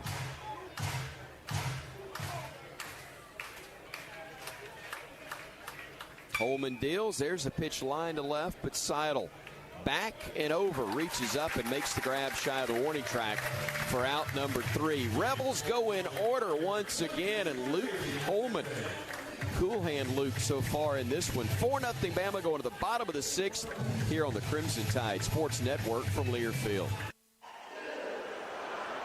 When the game goes into overtime. But the game goes into overtime. The choice to enjoy is easy. Bud Light, easy to drink, easy to enjoy. Order Bud Light online today. Enjoy responsibly. Anheuser-Busch Bud Light Beer, St. Louis, Missouri. By now, your daily routine is probably a little too routine. Don't you want to change? Don't you want to start playing by your own rules and escape the routine so your fantasy becomes reality? Where every night is an adventure, where new flavors are ready to be tasted, where it feels like you're a winner. Take a chance. Reward yourself. Make your routine anything but routine. Escape every day at Wind Creek Casino and WindCreekCasino.com.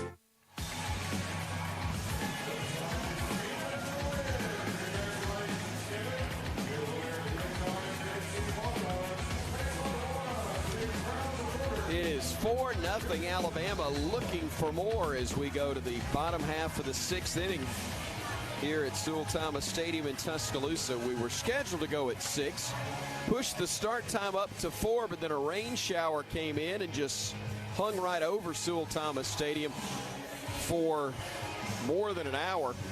Forced us to push the start back to 5:52 when we started. So too did the Tide. 2 runs in the first. Were followed by another in the third, another in the fourth. Luke Coleman and his teammates defensively behind him have been outstanding. And the Tide leads Ole Miss 4-0. As we go to the bottom of the 6th, Chris Stewart with producers Augustine Samuel and Jerry Kelly with you here on our coverage of Alabama baseball for the Crimson Tide Sports Network. Colby Shelton standing in. He's 0 for 2, a strikeout and a flyout for the Alabama third baseman. Shift on to the right side for the pull hitter as a lefty. He takes strike 1.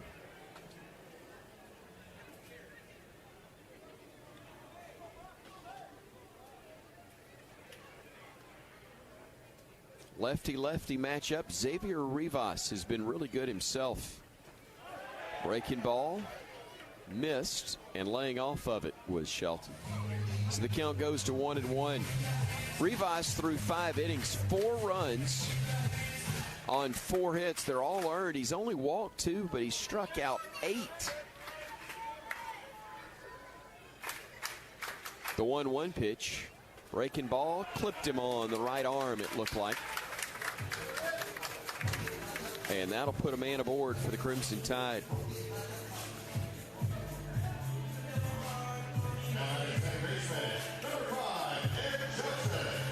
He's had a couple of those, Rivas has.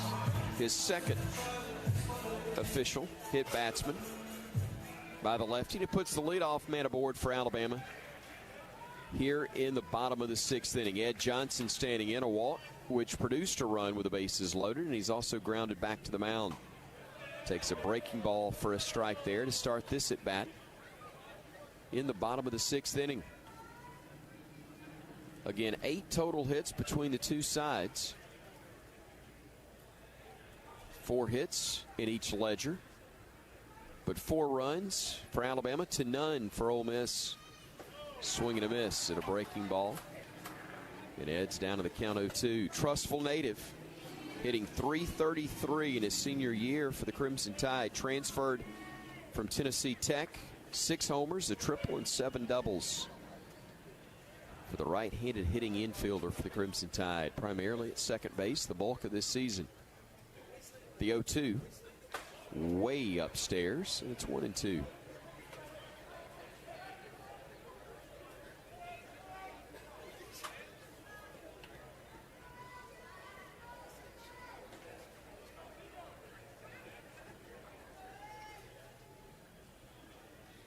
Good lead at first for Shelton as the 1-2 is swung on and missed. And that'll be strike 3. First base was occupied, so even though it got away from Harris, It's still a strikeout. Johnson cannot reach, so there's one gone. And here's Matt Cassetti.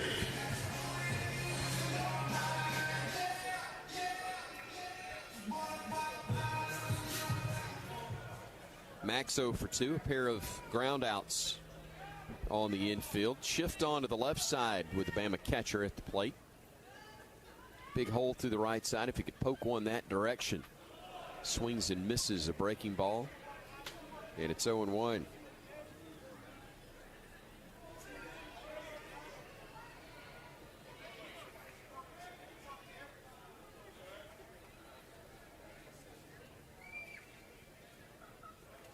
A check of the runner at first by Rivas, and now the 0-1. Downstairs, Shelton a break towards second, and the throw's going to get him there. It was in the dirt, but Harris picked it up quickly. And Shelton's not able to advance. He is gunned down on a 2-4 put out officially, as the second baseman, who's playing way over on the third base side of second, was able to get there and make the tag easily on a nice throw by Harris. So 1-1 now, the count to Cassetti. Shift still on, even though there's nobody on base. And the pitch, line toward right field. That one's pretty well hit. Going back is Alderman, and at the wall he reaches up and makes the grab for out number 3. That's a pretty good poke there from Cassetti to the opposite field, but it stayed in the yard and the side is retired. No runs, no hits, no errors, and nobody left on base. We go to the 7th, 4-0 Bama here on the Crimson Tide Sports Network from Learfield. The United States Deputy Sheriff's Association is a national nonprofit and the largest non-governmental provider of services to law enforcement. The USDSA assists city, county, state, and federal agencies with free safety equipment donations and officer survival training, along with cash donations to families of law enforcement officers who perish in the line of duty, college scholarships for the children of law enforcement, a citizen awareness program, and more. For more information on the USDSA and how you can help, visit usdeputy.org. You're never completely ready to adopt a teen. For late nights writing English papers. For your teen's music taste. For dinners, where they talk more on their phone than with you. For the first time, they call you Mom. You're never completely ready to adopt a teen, and you can't imagine the reward. To learn more about adopting a teen, visit adoptuskids.org. Brought to you by the U.S. Department of Health and Human Services, Adopt U.S. Kids, and the Ad Council.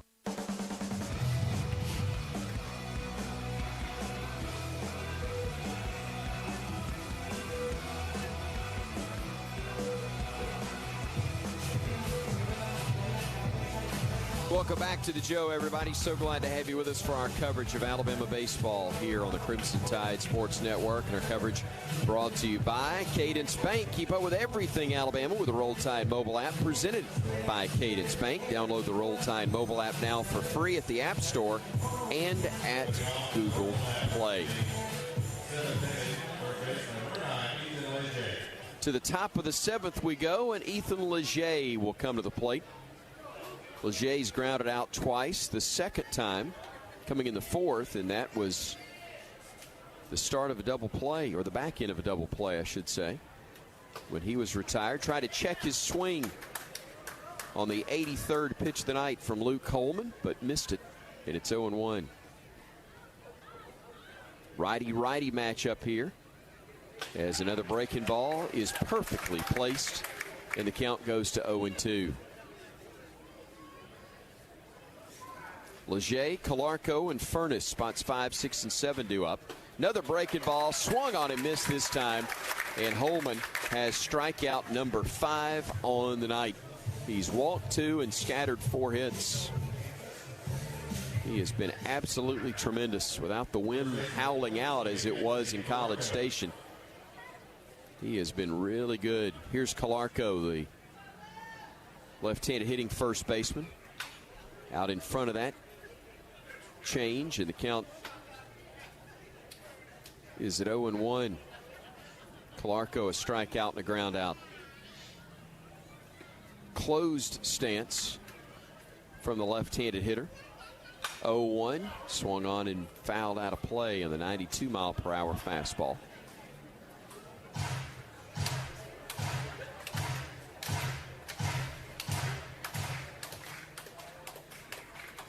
0-2 pitch. Breaking ball, chopped over the mound. Jarvis behind the bag. Fields throws on the run. Dug out of the dirt by Williamson on a great play for out number 2. Boy, that was beautiful. A chopper that got over the mound. It got past the bag at second. Jarvis got over to cover it. Got himself set. Delivered a one-hop throw to first. And Williamson, the beautiful backhanded pick, finished it off. And the second out is recorded here in the Ole Miss 7th inning. 2 gone, and Will Furnace at the plate. He takes ball 1 low. A walk and a single for the left-handed hitting DH.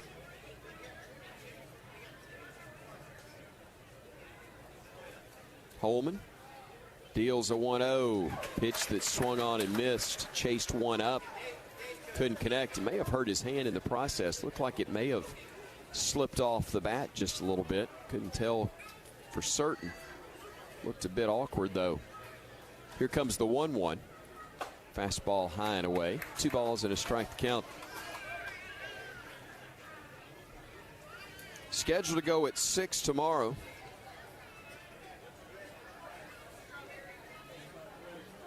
Two-1. Swung on, fouled back. And the count evens at 2-2, or gets to 2-2, I should say.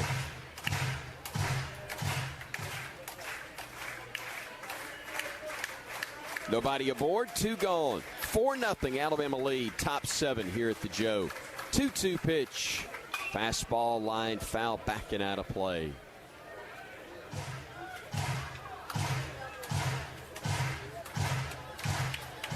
Luke Holman trying to get a 1-2-3. 7th inning for the Rebels. Pitch, breaking ball, chop foul. And a fresh supply of baseballs for our plate umpire, Jeremy Dupree.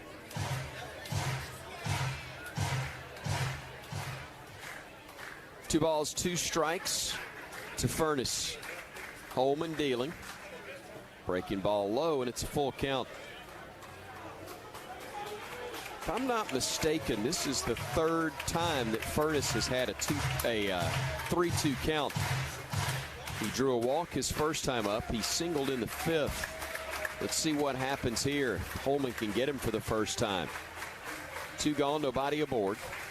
Payoff pitch. Fouled it back. He just got a piece of that one.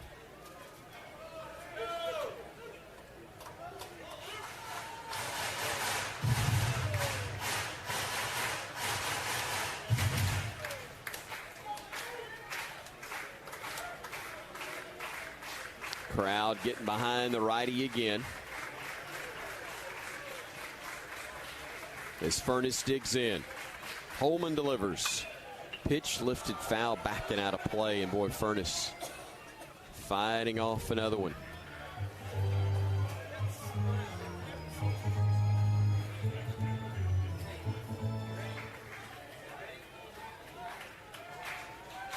Tenth pitch in the at-bat upcoming to Furnace. And he laid off of it. Did he go? No. That will be ball 4. Drawn for the 2nd time tonight by Furnace. Boy, that was beautiful baseball right there. Holman versus Furnace, and Furnace wins the battle. As that one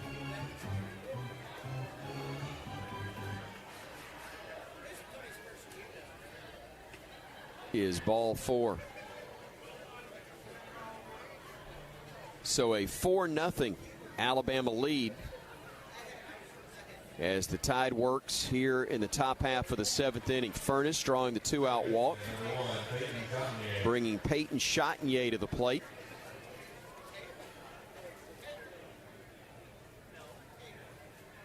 Righty-righty matchup as Chatagnier has struck out twice tonight. Holman working from the belt. The pitch, breaking ball low and away, and it's 1-0. Bama got 2 in the 1st, another in the 3rd, and 1 in the 4th. We work here in the top of the 7th. Tide still on top, 4-0, trying to keep it that way. There's a pitch, belted foul. down that left field line. And it's 1-1. That was the 100th pitch of the night. Thrown by the righty, and I got a feeling this is the last batter he's going to face. Got a right-hander ready, and I'm pretty sure it's Cade Woods. Breaking ball missed, and it's 2-1. I was wrong earlier. Who am I kidding? I'm wrong a lot. It's not newsworthy if you've been listening to me any length of time. Here comes the 2-1. Downstairs, 3 balls and a strike to count. So Holman, who started the inning off beautifully, after a lengthy at bat, a 10-pitch at bat, walked Furness, and now is behind 3-1 to Chatinier. Just missed there for ball 4. And now the Rebels have 2 on with a 9-hole hitter Kramer striding to the plate. And decision time for Jason Jackson, and the decision has been made, it appears.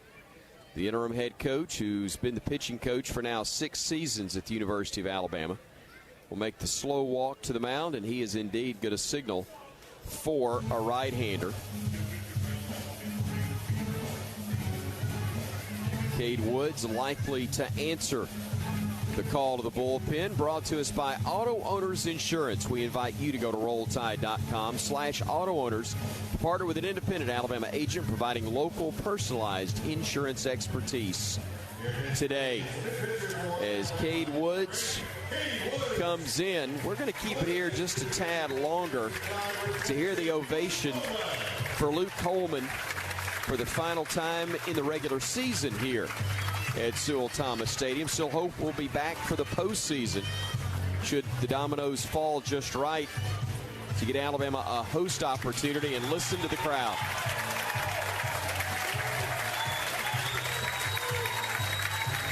Coleman exits with Bama on top, 4-0, top 7 here on the Crimson Tide Sports Network from Learfield. When you're planning your next visit to Tuscaloosa, explore the upscale options available at the new AC Hotel by Marriott. Conveniently located in the heart of downtown Tuscaloosa, surrounding yourself in luxury and comfort in a spacious room with complimentary Wi-Fi, a smart TV, premium toiletries, and a plush bed, while the rooftop bar and lounge provides the best place in town to wind down after cheering the Crimson Tide to victory. AC Hotel Tuscaloosa Downtown is proud to be a preferred hotel partner of the University of Alabama Athletics. By now, your daily routine is probably a little too routine. Don't you want to change? Don't you want to start playing by your own rules and escape the routine so your fantasy becomes reality? Where every night is an adventure, where new flavors are ready to be tasted, where it feels like you're a winner. Take a chance. Reward yourself. Make your routine anything but routine. Escape every day at Wind Creek Casino and windcreekcasino.com.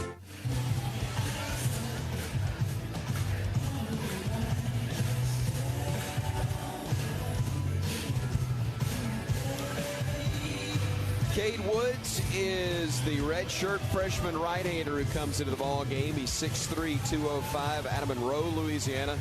Played at Ouachita Christian High School. He has been one of the most electric arms out of the bullpen.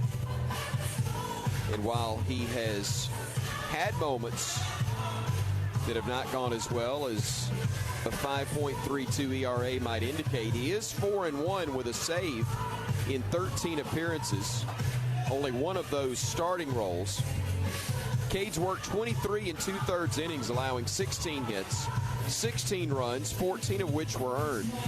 He's walked 12, but he struck out 33 with 3 doubles, 5 homers, but hitters are only batting $195 against him so far on the year. He comes on with 2 aboard but 2 out here in the 7th, and John Kramer at the plate, and he takes a fastball high for ball 1. 94 on the radar gun for the right-hander on his first offering of the night.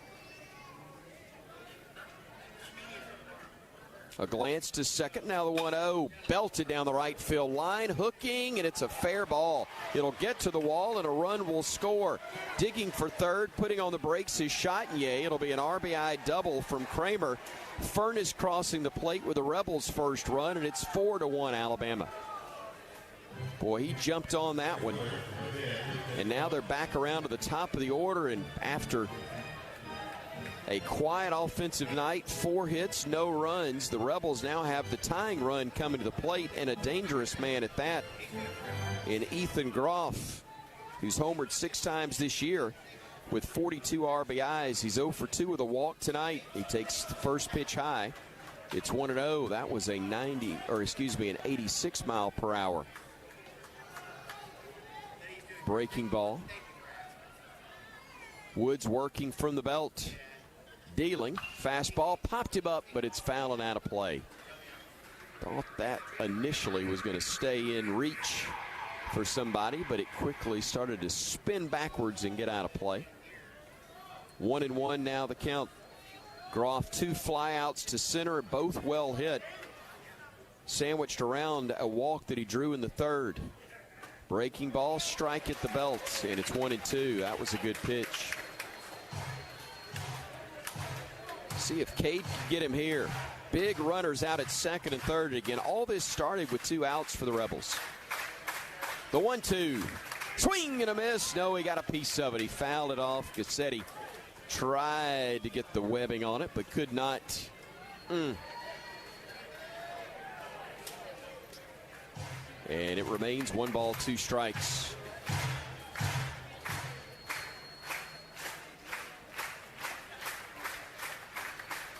The stretch from Woods. And the 1-2 downstairs. Good eye from Groff. And it's 2-2. Rebels have out-hit the Tide 5-4. The math has worked better for us so far. 4-1. Alabama lead, trying to keep it that way. Cade Woods. The 2-2. Swing and a miss, strike 3. Chased a fastball up. Couldn't connect on the 94-mile-per-hour heater, and the inning comes to a close. The Rebels do get their first run. They do it on 1 hit, no errors, and they leave 2 stranded in scoring position. We stand and stretch and wipe our brow here at the Joe. 4-1, Alabama still leading Ole Miss on the Crimson Tide Sports Network from Learfield. When the game goes into overtime. But the game goes into overtime. The choice to enjoy is easy. Bud Light, easy to drink, easy to enjoy. Order Bud Light online today. Enjoy responsibly. Anheuser-Busch Bud Light Beer, St. Louis, Missouri. The next time you need a medical imaging provider, go where the Tide goes. The radiology clinic just north of the river is the Tide's choice for all of their medical imaging needs. Our compassionate care, extended hours, easy parking, and convenient location make the radiology clinic a championship choice for all of your imaging needs. Visit us online at TuscaloosaRadiology.com or call 205-345-2000 to schedule your appointment.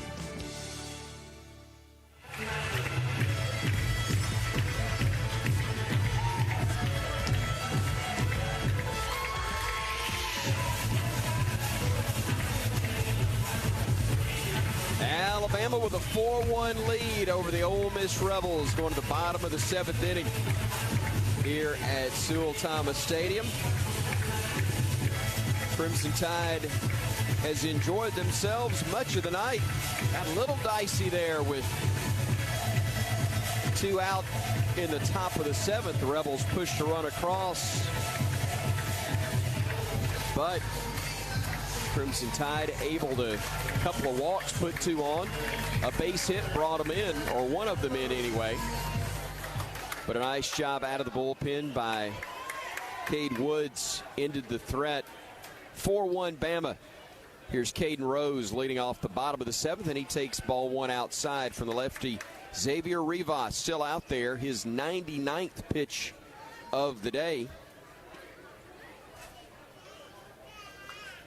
Now the 100th A breaking ball strike, and it's 1-1.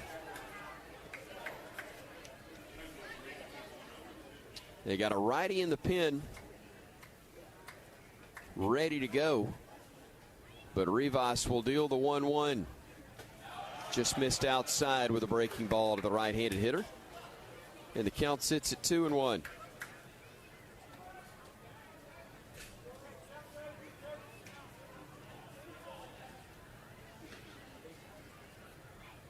Here comes the 2-1 pitch. Way outside. 3-1 the count. 4 runs, 4 hits, no errors for the Tide. A run, 5 hits, no errors for Ole Miss. They've stranded 6. Bama's left 4 on the base paths. 3-1. Missed.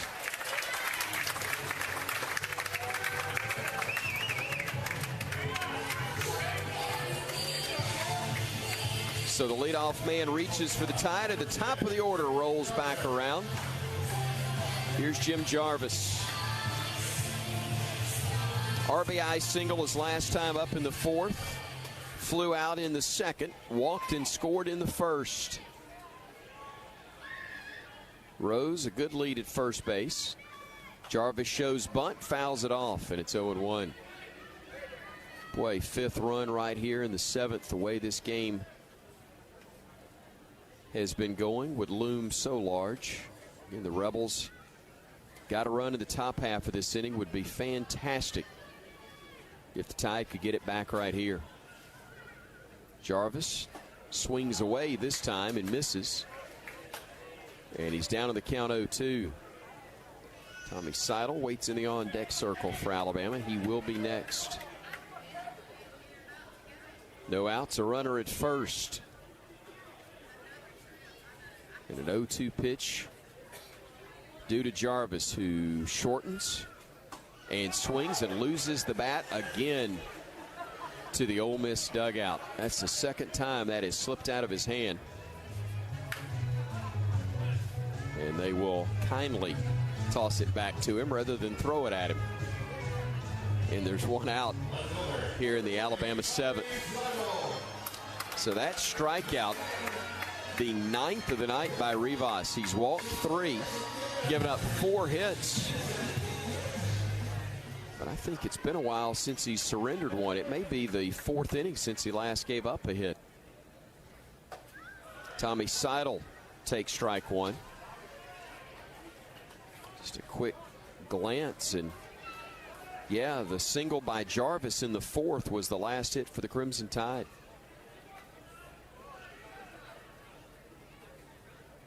He's hit a batter and walked 1 since then, but no more hits since the 4th. Fastball high to Seidel. It's 1-1. Tommy got the first, actually I guess the 2nd hit of the day for the Tide. It was a single in the 1st. Came around to score in that inning. Since then he's popped out and struck out. Working from the belt, Rivas deals the 1-1. Breaking ball low, 2 balls and a strike.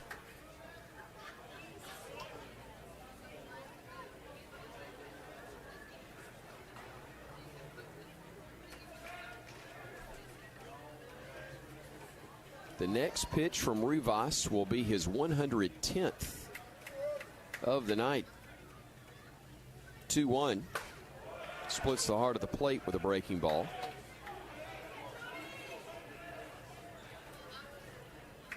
Two balls, 2 strikes now the count.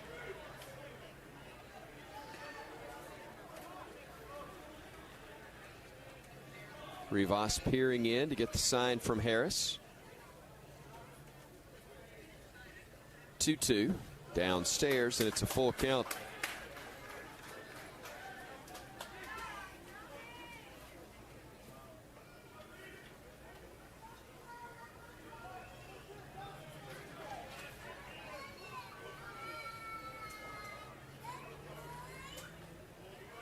Lefty-righty matchup continues as a payoff pitch is due to Tommy Seidel. Try to check his swing, but that's going to be strike 3. Seidel had flipped the bat to the dugout, but he'll pick it up on his way in there as he becomes the second consecutive strikeout victim of Rivas after he got the leadoff walk issued to Caden Rose. Rose at first and Andrew Pinckney at the plate. He was hit by a pitch in the first. He had a solo homer in the third, his 15th of the year. And then he struck out in the fifth. Feast or famine or pain for Andrew so far. Takes ball one high.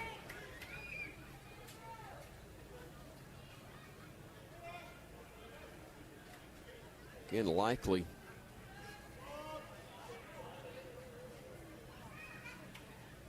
It's hard to say likely to be the last guy he faces. We'll see. Rose breaks for second. He will slide in safely without a throw as that breaking ball missed in on Pinckney. And the count's now at 2-0. I was about to say that it's likely the last guy he'll face. If Pinckney reaches, he may let him throw to Williamson. He struck him out 3 times tonight. And they're going to intentionally walk Pinckney with first base open to get to Williamson, who again has struck out all 3 times against Rivas. He's thrown 114 pitches. And I feel very confident saying this is the last guy he's going to face tonight. Sink or swim, this will be it against Williamson. 2 on, 2 out. Bama up 4-1, looking for more in the 7th. First pitch breaking ball, sweeps outside. And it's 1-0. 4 walks, again, one of those intentional. 11 strikeouts for Rivas. 4 hits have been given up, but not a single one in the last 3 innings. Here's the strike to get it to 1-1. Williamson, 51 RBIs and third on the team with 14 homers, but he is 0 for tonight, striking out 3 times, swinging against the lefty, Rivas.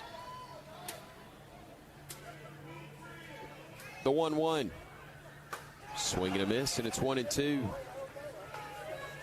Rose the runner at second, Pinckney at first. Great speed on the bases for Alabama. If Williamson could just connect somewhere, but he has not been able to do that against Rivas. I don't know that he's had more than 2 foul balls in 3 at-bats, 3+ at-bats. The 1-2 just missed off the plate. Tried to clip the corner on the way by, but missed the mark. And he will have to throw at least a 119th pitch tonight. Williamson waiting. Rivas working from the belt. The 2-2.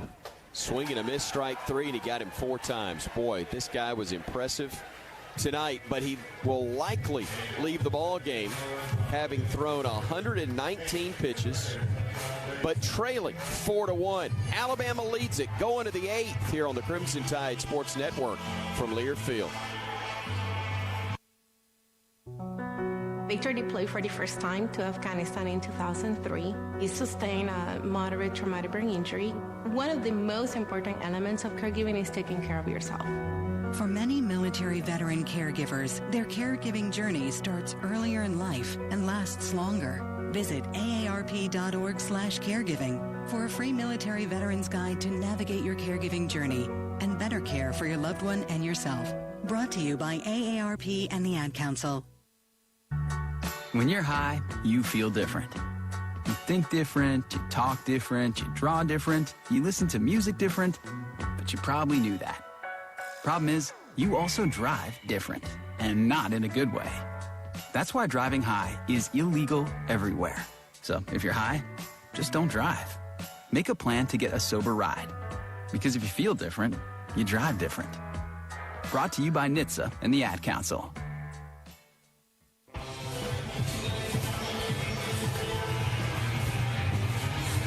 Located along the peaceful banks of the Black Warrior River, Residence Inn Tuscaloosa is just a short drive from campus and downtown. Studio and one-bedroom suites with fully equipped kitchens, flat-panel smart TVs, modern workspaces, and free high-speed Wi-Fi. At Residence Inn Tuscaloosa, it's not just a room, it's a residence. Chris Stewart, along with our studio engineers Augustine Samuel and Jerry Kelly, back with you.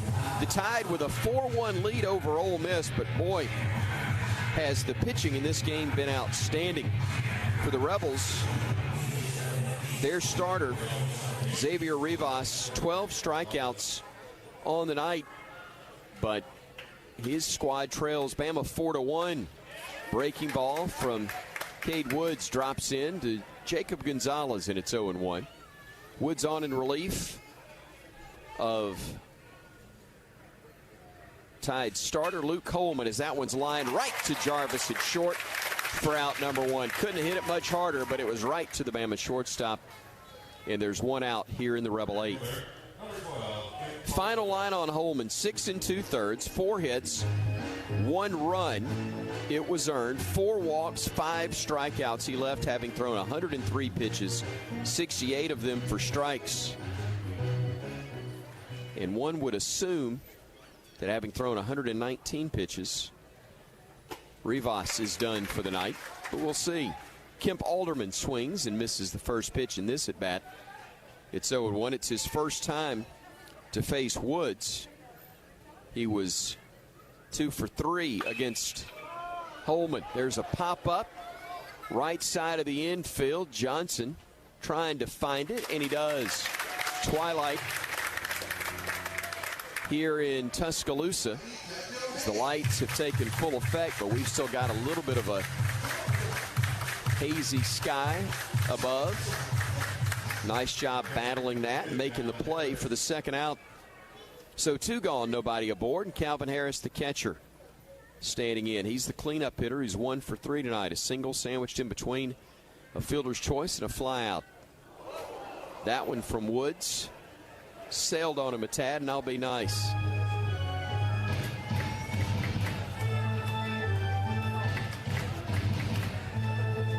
That one was still climbing, I think, when it hit the backstop. 1-0 the count. Again, 2 gone, nobody aboard. Shift on to the right side with a left-handed hitter at the plate. Fastball misses in. It's 2-0. 3 infielders on the first base side of second. Colby Shelton's come all the way over from third and basically playing second base. Breaking ball misses, and it's now 3-0. Ed Johnson, in essence, playing a shallow right field.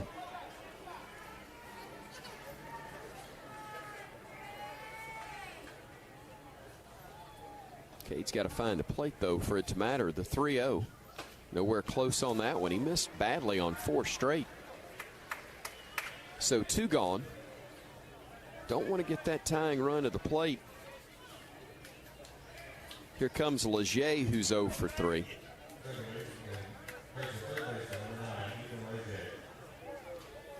Ethan Leger, the junior, batting .253, 3 homers, 20 RBIs, strikeout, ground out, and a double play ball that he's hit into.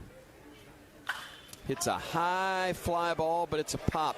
Shallow left field. Who wants it? Jarvis going out, says he does, and he'll make the play for out number 3. Nice job by Woods. No runs, no hits, no errors. The 4-pitch walk does no damage, and we go to the home half of the 8th here at the Joe. 4-1 Bama over Ole Miss on the Crimson Tide Sports Network from Learfield. Game day is full of ifs. Like if Alabama can take home another Iron Bowl victory. Who knows? But if you want the most convenient way to pay in T-Town, get the University of Alabama Regents Visa debit card. Tap to pay contactless card technology and lock-it card controls give you what you need on game day or any day. To order your card, visit regents.com/GoBama. Regents, official bank of the SEC. Member FDIC. Terms and conditions apply. Southern homes are particularly vulnerable to termites. In this climate, you need guaranteed protection. You need Cook's Pest Control and Centricon. Termites attack the Centricon stations, exposing themselves to an agent that eliminates their entire colony. Upgrade from old-fashioned liquid service to the proven protection of Centricon and Cook's Pest Control. Call Cook's today for a free evaluation. Looky, looky, looky, here comes Cookie, Cook's Pest Control.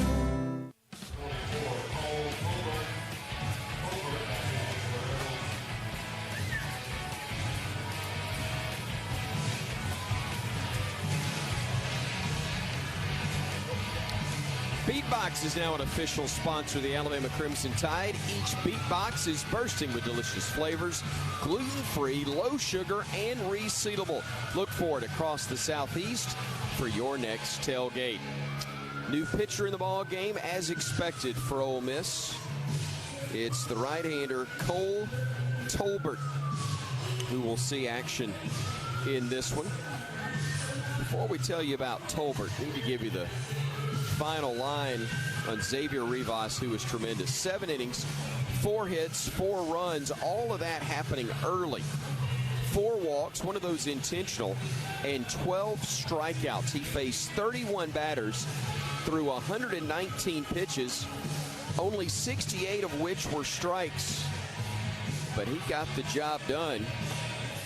By and large, the bats just didn't help him out for the Rebels, and Alabama got to him early in this one and able to get enough to have a 4-1 lead going to the bottom of the 8th. And again, the Rebels now going to the pen. We'll tell you about Cole Tolbert after we pause 10 seconds for station identification on the Crimson Tide Sports Network.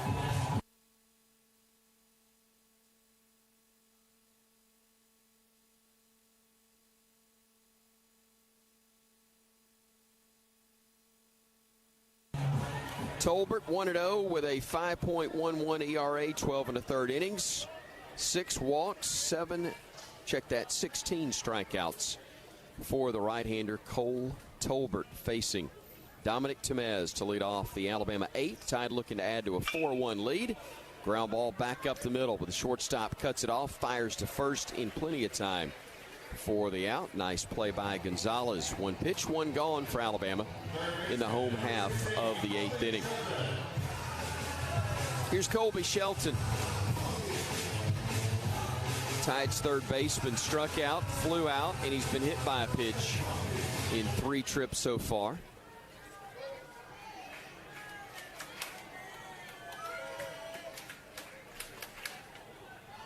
Righty-lefty matchup. Tolbert always works from the stretch, even with no one aboard, and he starts him off with a breaking ball to begin this at bat. Shift on as usual. They keep the third baseman in his spot, Leger, but Gonzalez basically playing second with Chatinier in shallow right. What do you know? He went oppo, hit it right where the shortstop normally would be, and Colby, a great piece of hitting right there to get a man aboard with 1 out here in the Alabama 8th.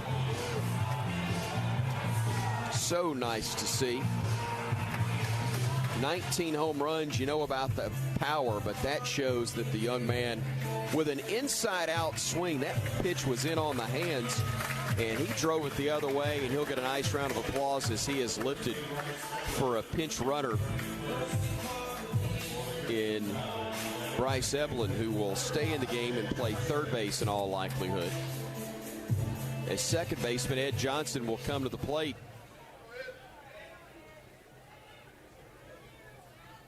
Johnson a walk to bring in a run in the first. Since then, a ground out and a strikeout. Takes a breaking ball on the outside corner to start this at bat. Third base coach Matt Rada running through the signs. First base coach Ryan Feynman. For interim head coach Jason Jackson. Hunter Morris, the hitting coach.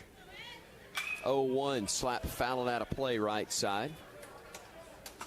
And the count quickly goes to 0-2.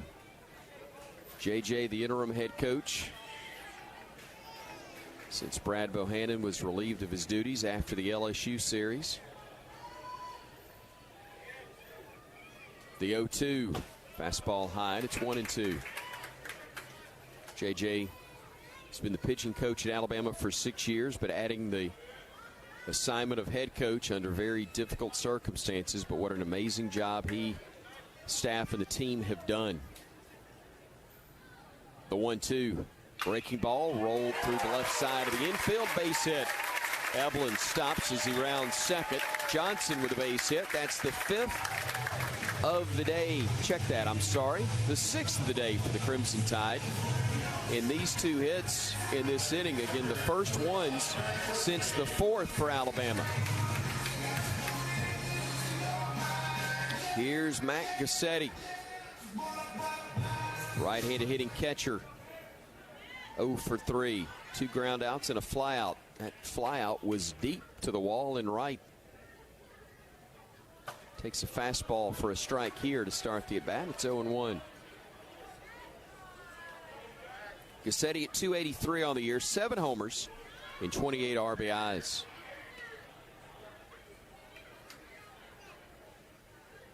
Fastball paints the outside corner, and he's down 0-2. Tolbert starting off well in this at-bat. But 2 are aboard with 1 out. Gassetti waiting. And now the 0-2 is dealt. Couldn't connect with a fastball at 93. Tolbert got him on 3 pitches. So 2 gone now. And Caden Rose back to the plate. He's been hit by a pitch. He's walked. He scored a run. He also struck out his first time up back in the 2nd inning. 2 on, 2 out. Breaking ball splits the heart of the plate to get ahead 0-1.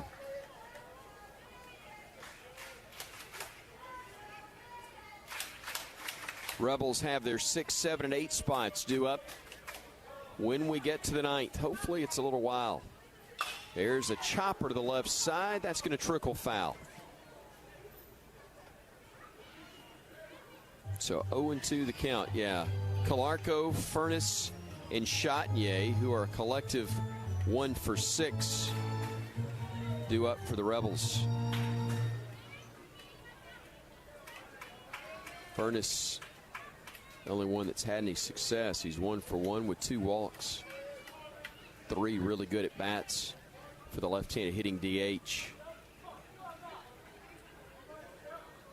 0-2 pitch is due. And it catches the outside corner for a called strike 3. No runs, 2 hits, no errors, 2 left. We go to the 9th. It's 4-1 Alabama here on the Crimson Tide Sports Network from Learfield. To protect his home and family from disaster, Steve used courage, wisdom, and his camera phone. That should do it. Way to go, Steve!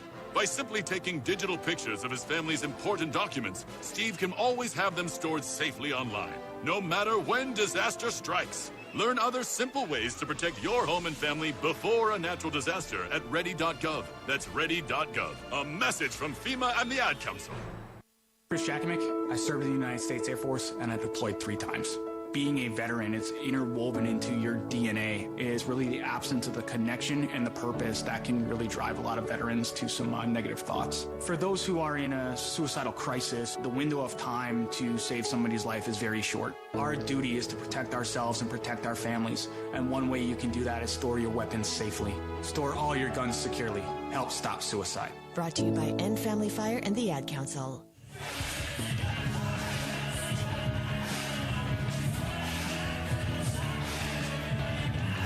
We go to the 9th, and Alabama goes to the bullpen once again. The call to the bullpen presented by Auto Owners Insurance. Go to rolltide.com/auto owners to partner with an independent Alabama agent providing local, personalized insurance expertise today. Alton Davis II will answer that call to the bullpen. Boy, has he been tremendous this year. The Hueytown, Alabama native, 6'5", 185 in his freshman year at the University of Alabama. He's become one of the top closers in the SEC. 0-1 record, but with 6 saves and a 3.62 ERA in 19 appearances. He's worked 27 1/3 innings, allowing 23 hits, 11 runs, all earned, 10 walks, 25 strikeouts, 3 doubles, 3 homers, and hitters are batting .230 against Davis on the year. But as he's gotten into SEC play, Amazingly, the youngster has gotten even better. He's 0-1 with 5 saves in 9 appearances in the league with a 2.93 ERA. 2 doubles, 2 homers, and hitters are batting just .208 off of Davis. So again, 5 of his 6 saves coming in the best baseball league in America. And he will face Reagan Burford to start the Rebel ninth. Woods an inning and a third, a hit, no runs, a walk, and a strikeout as he faced 6 batters in relief of Luke Coleman. There's a ground ball through the whole left side, and Burford with a base hit. The pinch hitter batting just a $174 coming in, rolls one through the left side to get the leadoff man on for Ole Miss, and they'll go with another pinch hitter. Furness, the left-handed batter, lifted for the right-handed hitter. And that is going to be Bo Gatlin, a junior. He takes ball 1 low. Gatlin on the year, a 300 hitter with 2 RBIs. A man at first. Bama a 4-1 lead here in the 9th. Tried to check his swing, but went around, and it's 1-1.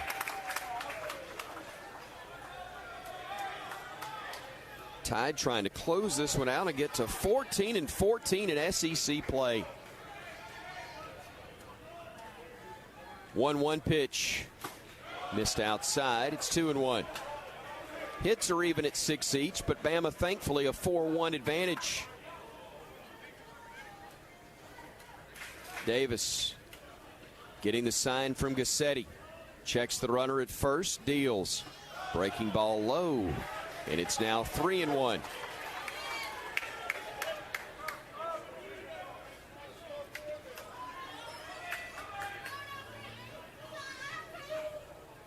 Alton working from the belt. Little chopper foul, third base side. And it's now a full count at 3-2. Hunter Hoops is loosening in case the Tide were to get a little rocky and need a veteran righty to come in. Payoff.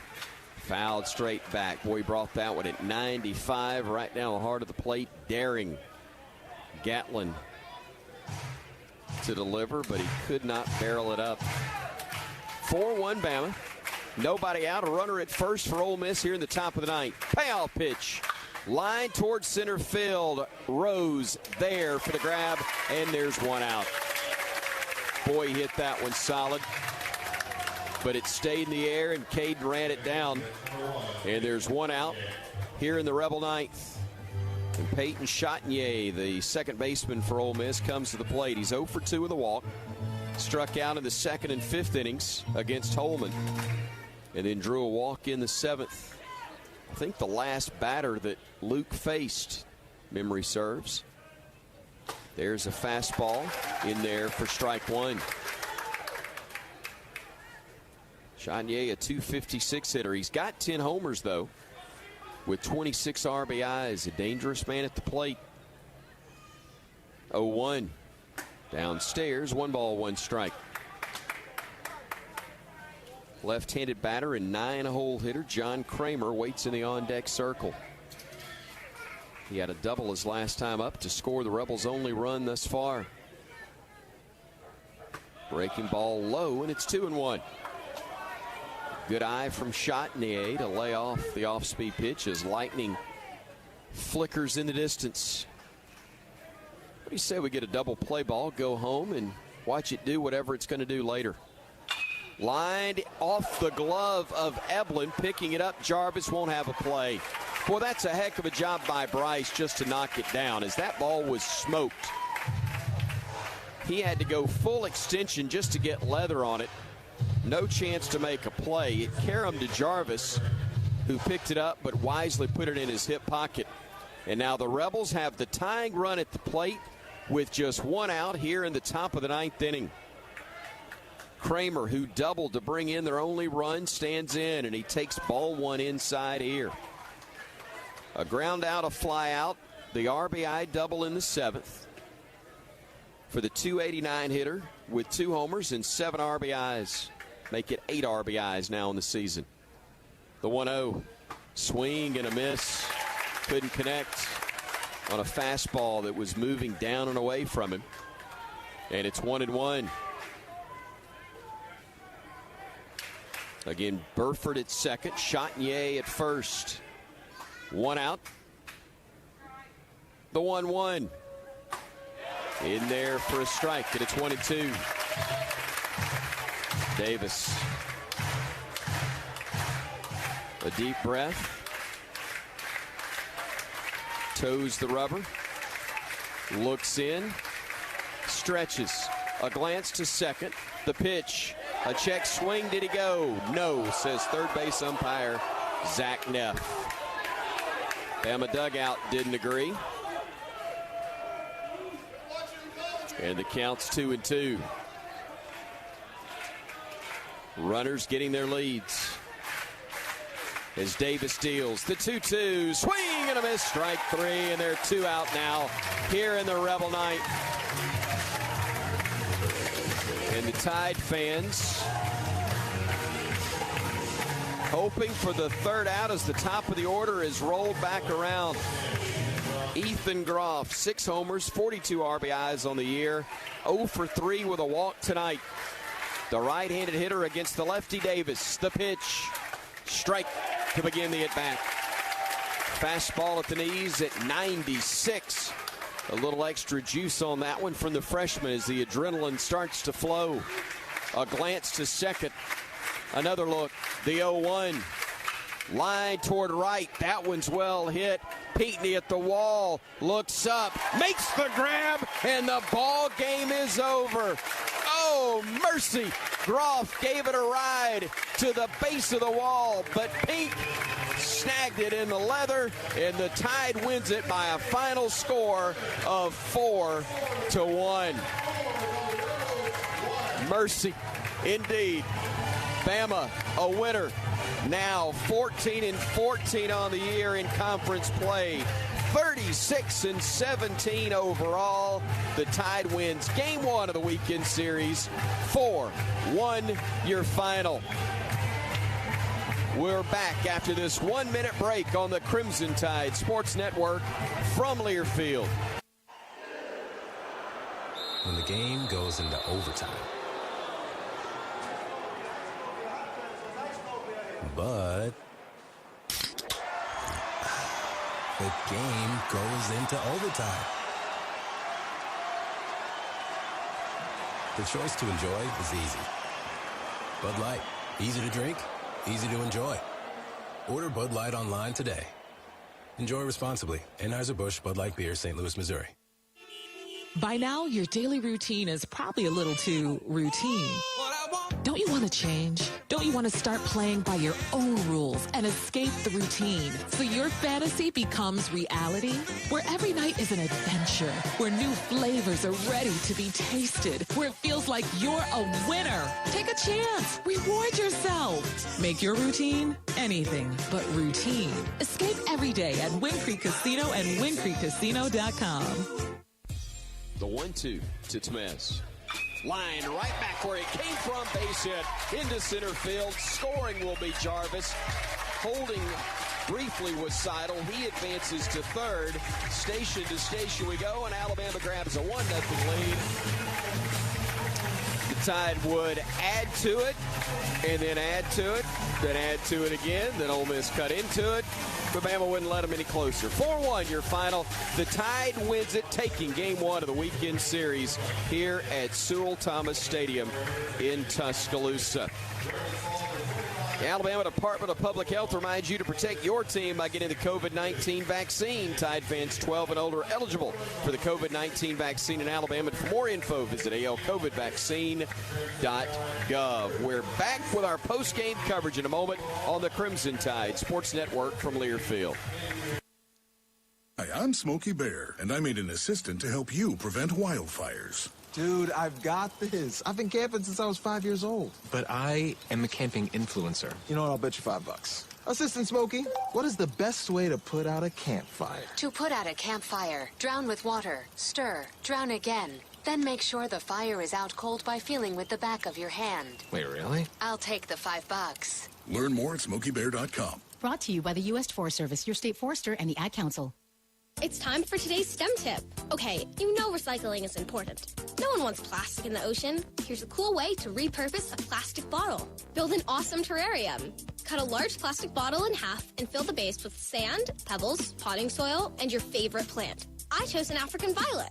Put the top of the bottle over your base and place it in the sun. Your plant will grow sealed in its own ecosystem. Fun, right? Learn more at She Can STEM.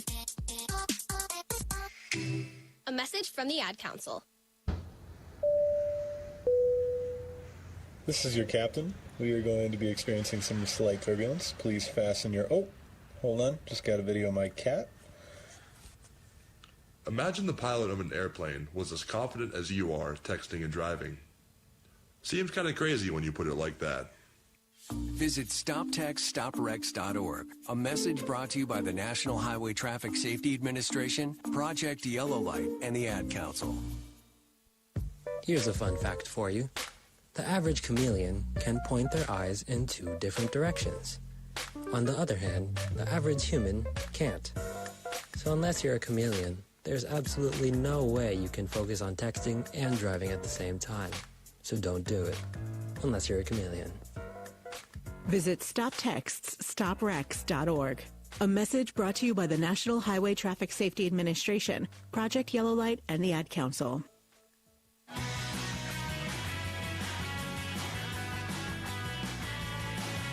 Lefty-righty matchup, 2-0. Belton, deep left center field. It is up. It is gone. Wow. Over the bullpen and out of Sewell-Thomas Stadium. That was crushed by Andrew Pinckney, and the Tide leads it now 3-0. Experience an upscale stay in the heart of the city, conveniently located in downtown Tuscaloosa. AC Hotel is minutes from attractions like the Riverwalk, the amphitheater, and everything the University of Alabama has to offer. Check out the convenience of AC Hotel Tuscaloosa for your next trip to the Capstone. Chris Stewart back with you here at Sewell-Thomas Stadium on a night when the Tide wins by a final score of 4-1 over the Ole Miss Rebels. Crimson Tide able to get the job done. 2 runs in the first inning, another run in the third, 1 more in the fourth, and then it was pitching and defense that got it done the rest of the way. Alabama a winner by a 4-1 final. Luke Coleman, 6 2/3, 4 hits, a run it was earned, 4 walks, 5 strikeouts, faced 26 batters through 106 pitches. He improves to 7-3 on the year with the victory. Out of the bullpen, Cade Woods an inning and a third, 1 hit, no runs, a walk, 1 strikeout to bridge the way to Alton Davis, who earned his 7th save, working a scoreless inning, 2 hits with 1 strikeout, as Bama improves to 36-17 on the year, now 14-14 in SEC play. We talk with Jason Jackson next on the Crimson Tide Sports Network from Learfield. Finding that missing shin guard, remembering whether it's a home or away game, getting the right kid to the right playing field on the right day. Why are simple things sometimes so complicated? Thankfully, with auto owners, insurance doesn't have to be one of them. We work with independent agents who keep insurance simple so you can worry about more important things, like not being that fan. Oh, come on, ref! That's simple human sense. Ask Bates, Roberts, Folks, and Jackson in Birmingham if auto owners make sense for you. Hello there. My name is Seychelle, and what makes the Chick-fil-A chicken sandwich original to me is the punch of flavors that's unlike any other. You get the crispy tenderness of the chicken and that hint of sourness from the pickles. Ta-da! Hey, I'm Juan, and what makes the Chick-fil-A chicken sandwich original to me is you know you're going to get chicken that's crispy, golden, and juicy. This is the gold standard of chicken sandwiches. Order the original Chick-fil-A chicken sandwich on the Chick-fil-A app today. Real customers paid for their testimonials. Southern homes are particularly vulnerable to termites. In this climate, you need guaranteed protection. You need Cook's Pest Control and Centricon. Termites attack the Centricon stations, exposing themselves to an agent that eliminates their entire colony. Upgrade from old-fashioned liquid service to the proven protection of Centricon and Cook's Pest Control. Call Cook's today for a free evaluation. Looky, looky, looky, here comes Cookie, Cook's Pest Control. Excuse me, do you know the average time of one full inning at a Crimson Tide baseball game? 10 minutes. Half hour? I think 45 minutes. Actually, one inning in baseball lasts about 20 minutes. Any idea how long it takes to complete a mortgage application? An hour and a half.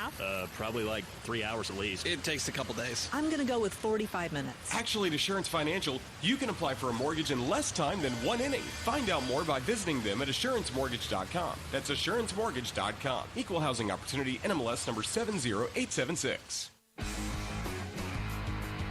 As Rivas deals a pitch that's lined toward left center field, sinking, coming in, and watching it drop will be the left fielder. Kramer scoring from second will be Rose. It'll be a bloop single for Jim Jarvis, an RBI.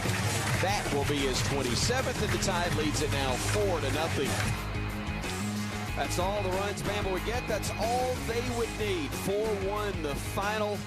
As interim head coach Jason Jackson kind enough to join us here post-game. Coach, congratulations. Another great effort for your team. I know the offense may not have been as potent as you would have liked with 6 total hits and only a couple, I think, after the 4th inning. But, man, the pitching and defense exceptional tonight. Yeah, for sure. And, you got to give their starter credit. I mean, I thought Reeves did a really good job. That was a pretty good left-hand slider we were facing tonight. He gave us fits. We had a boatload of punch-outs on that pitch. And he did a good job of kind of settling in after a tough first. But I thought we had some really good at-bats in the first. And, we had them loaded. It looked like we could maybe get a few more. But, we battled, got some walks. We had a couple of good 2-strike hits. And then, we had that solo home run. But then Jim, again, with another 2-out hit that kind of gave us that 4th run. So, he did a really good job. We had to kind of scratch and claw to get what we did. Coach, last week when you played Texas A&M, the opener, Luke Holman, didn't pitch badly, but a couple of pitches that he left up, and with the wind blowing out at 15 miles per hour or more, he paid for it tonight. Didn't have the same type wind to contend with, didn't have the same type bats, but, man, was he good. Yeah, no, he did Luke did a good job, and, pitching deep in the game for us again and, pounding the strike zone. He had a couple of times where he had some guys 0-2 that he couldn't put them away. It ended up they did a good job battling back, and he walked a couple guys. He walked 2 guys there in that last inning, kind of maybe, a little bit out of gas. But I thought, one of them I thought was a really close pitch. And then the next guy, he kind of gave out of gas a little bit maybe. But, all in all, it's just like a really good effort on short rest. We kind of had some rain delay and start. And are we going to be what time are we going to start? He had to, not necessarily rush to get ready, but it's like, hey, we got the all clear, let's go. And so just things that kind of throw you out of your routine as a pitcher, and he did a good job of handling all that tonight and going out and doing his thing. Coach, with everything that this team's endured in the last month, the weather and obviously other things that are completely out of their control, I can't imagine you being any prouder of a group, their maturity level as well, than what this group has done to this point. I know there's a lot of work to be done and a lot of great things still to occur, but it's truly amazing what we've seen them do in a 3-week span. Yeah, those guys have really kind of rallied around each other, and they do such a good job. They're just a really older group. We got a good mix of young players in there with them, and they love each other. They play for each other, and they just really love to play. And just couldn't be prouder of their effort every day. And we had a long day on Sunday with a lot of rain delay and getting the field ready, and then you guys don't even know that we've kind of battled the rain during practice this past week, right? I tried to move practice up and back, trying to beat rain, and sometimes it works and sometimes it doesn't. And then today we have a little bit of a different start time, or tried to have a different start time because we thought we had a window. But they just always stay locked in, and they always stay ready to go. So, couldn't be prouder of them for sure. Well, you won't say it, but I will. But the leadership of the interim head coach and the staff with him, fantastic and unbelievable as well. Coach, congratulations. Great way to start the series. Good luck dodging the rain for the next couple of days. Hopefully we'll get them in. And, again, so happy for you and everybody involved with Alabama baseball.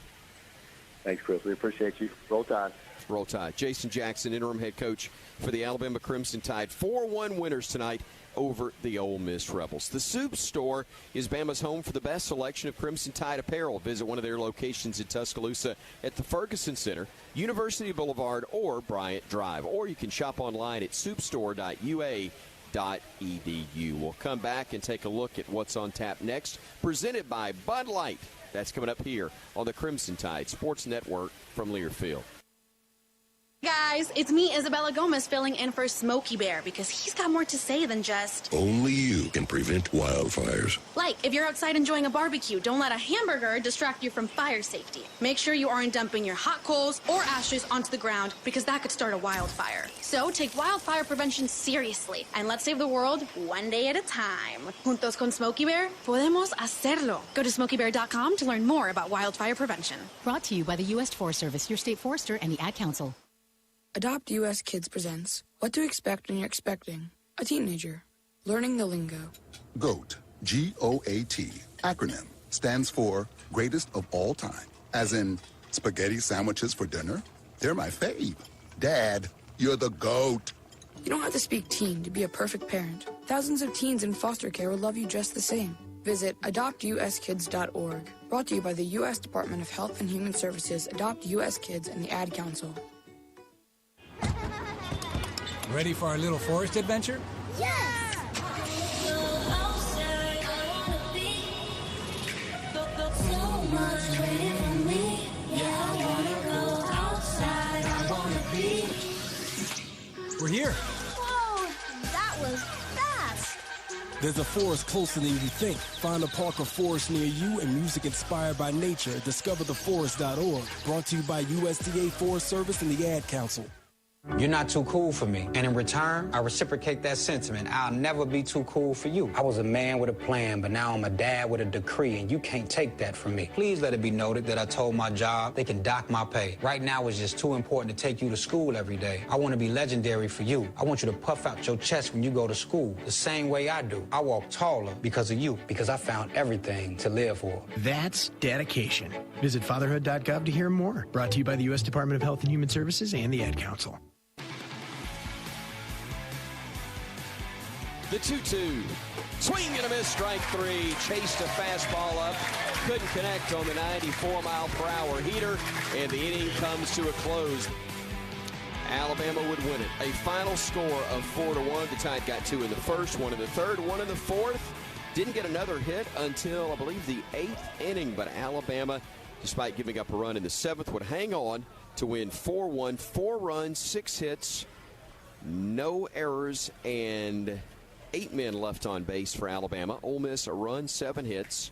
So one more than Alabama. They had no errors. They left 9 men on base, but the Crimson Tide gets the victory. Luke Holman with the win, improving to 7-3 on the year. The save from Alton Davis II was his 7th of the year, 6 against SEC competition. And despite striking out 12 Bama batters tonight and throwing 119 pitches over 7 innings, Xavier Rivas is tagged with a loss. He drops to 5-5 on the year. What's on tap next is presented by Bud Light. Bud Light, proud sponsor of Bama baseball. We advise you to keep an eye on RollTide.com or the social media platforms that follow Alabama baseball, because we are scheduled right now for a 6 o'clock first pitch tomorrow night.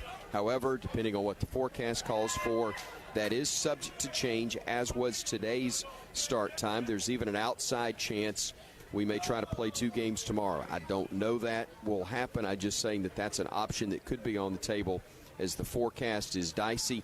Bama's on a roll. The Tide needs to play, because a sweep this weekend and success next week in Hoover could indeed mean the opportunity to host an NCAA regional for the Tide here in Tuscaloosa in 2 weeks. It's been way too long since that's occurred.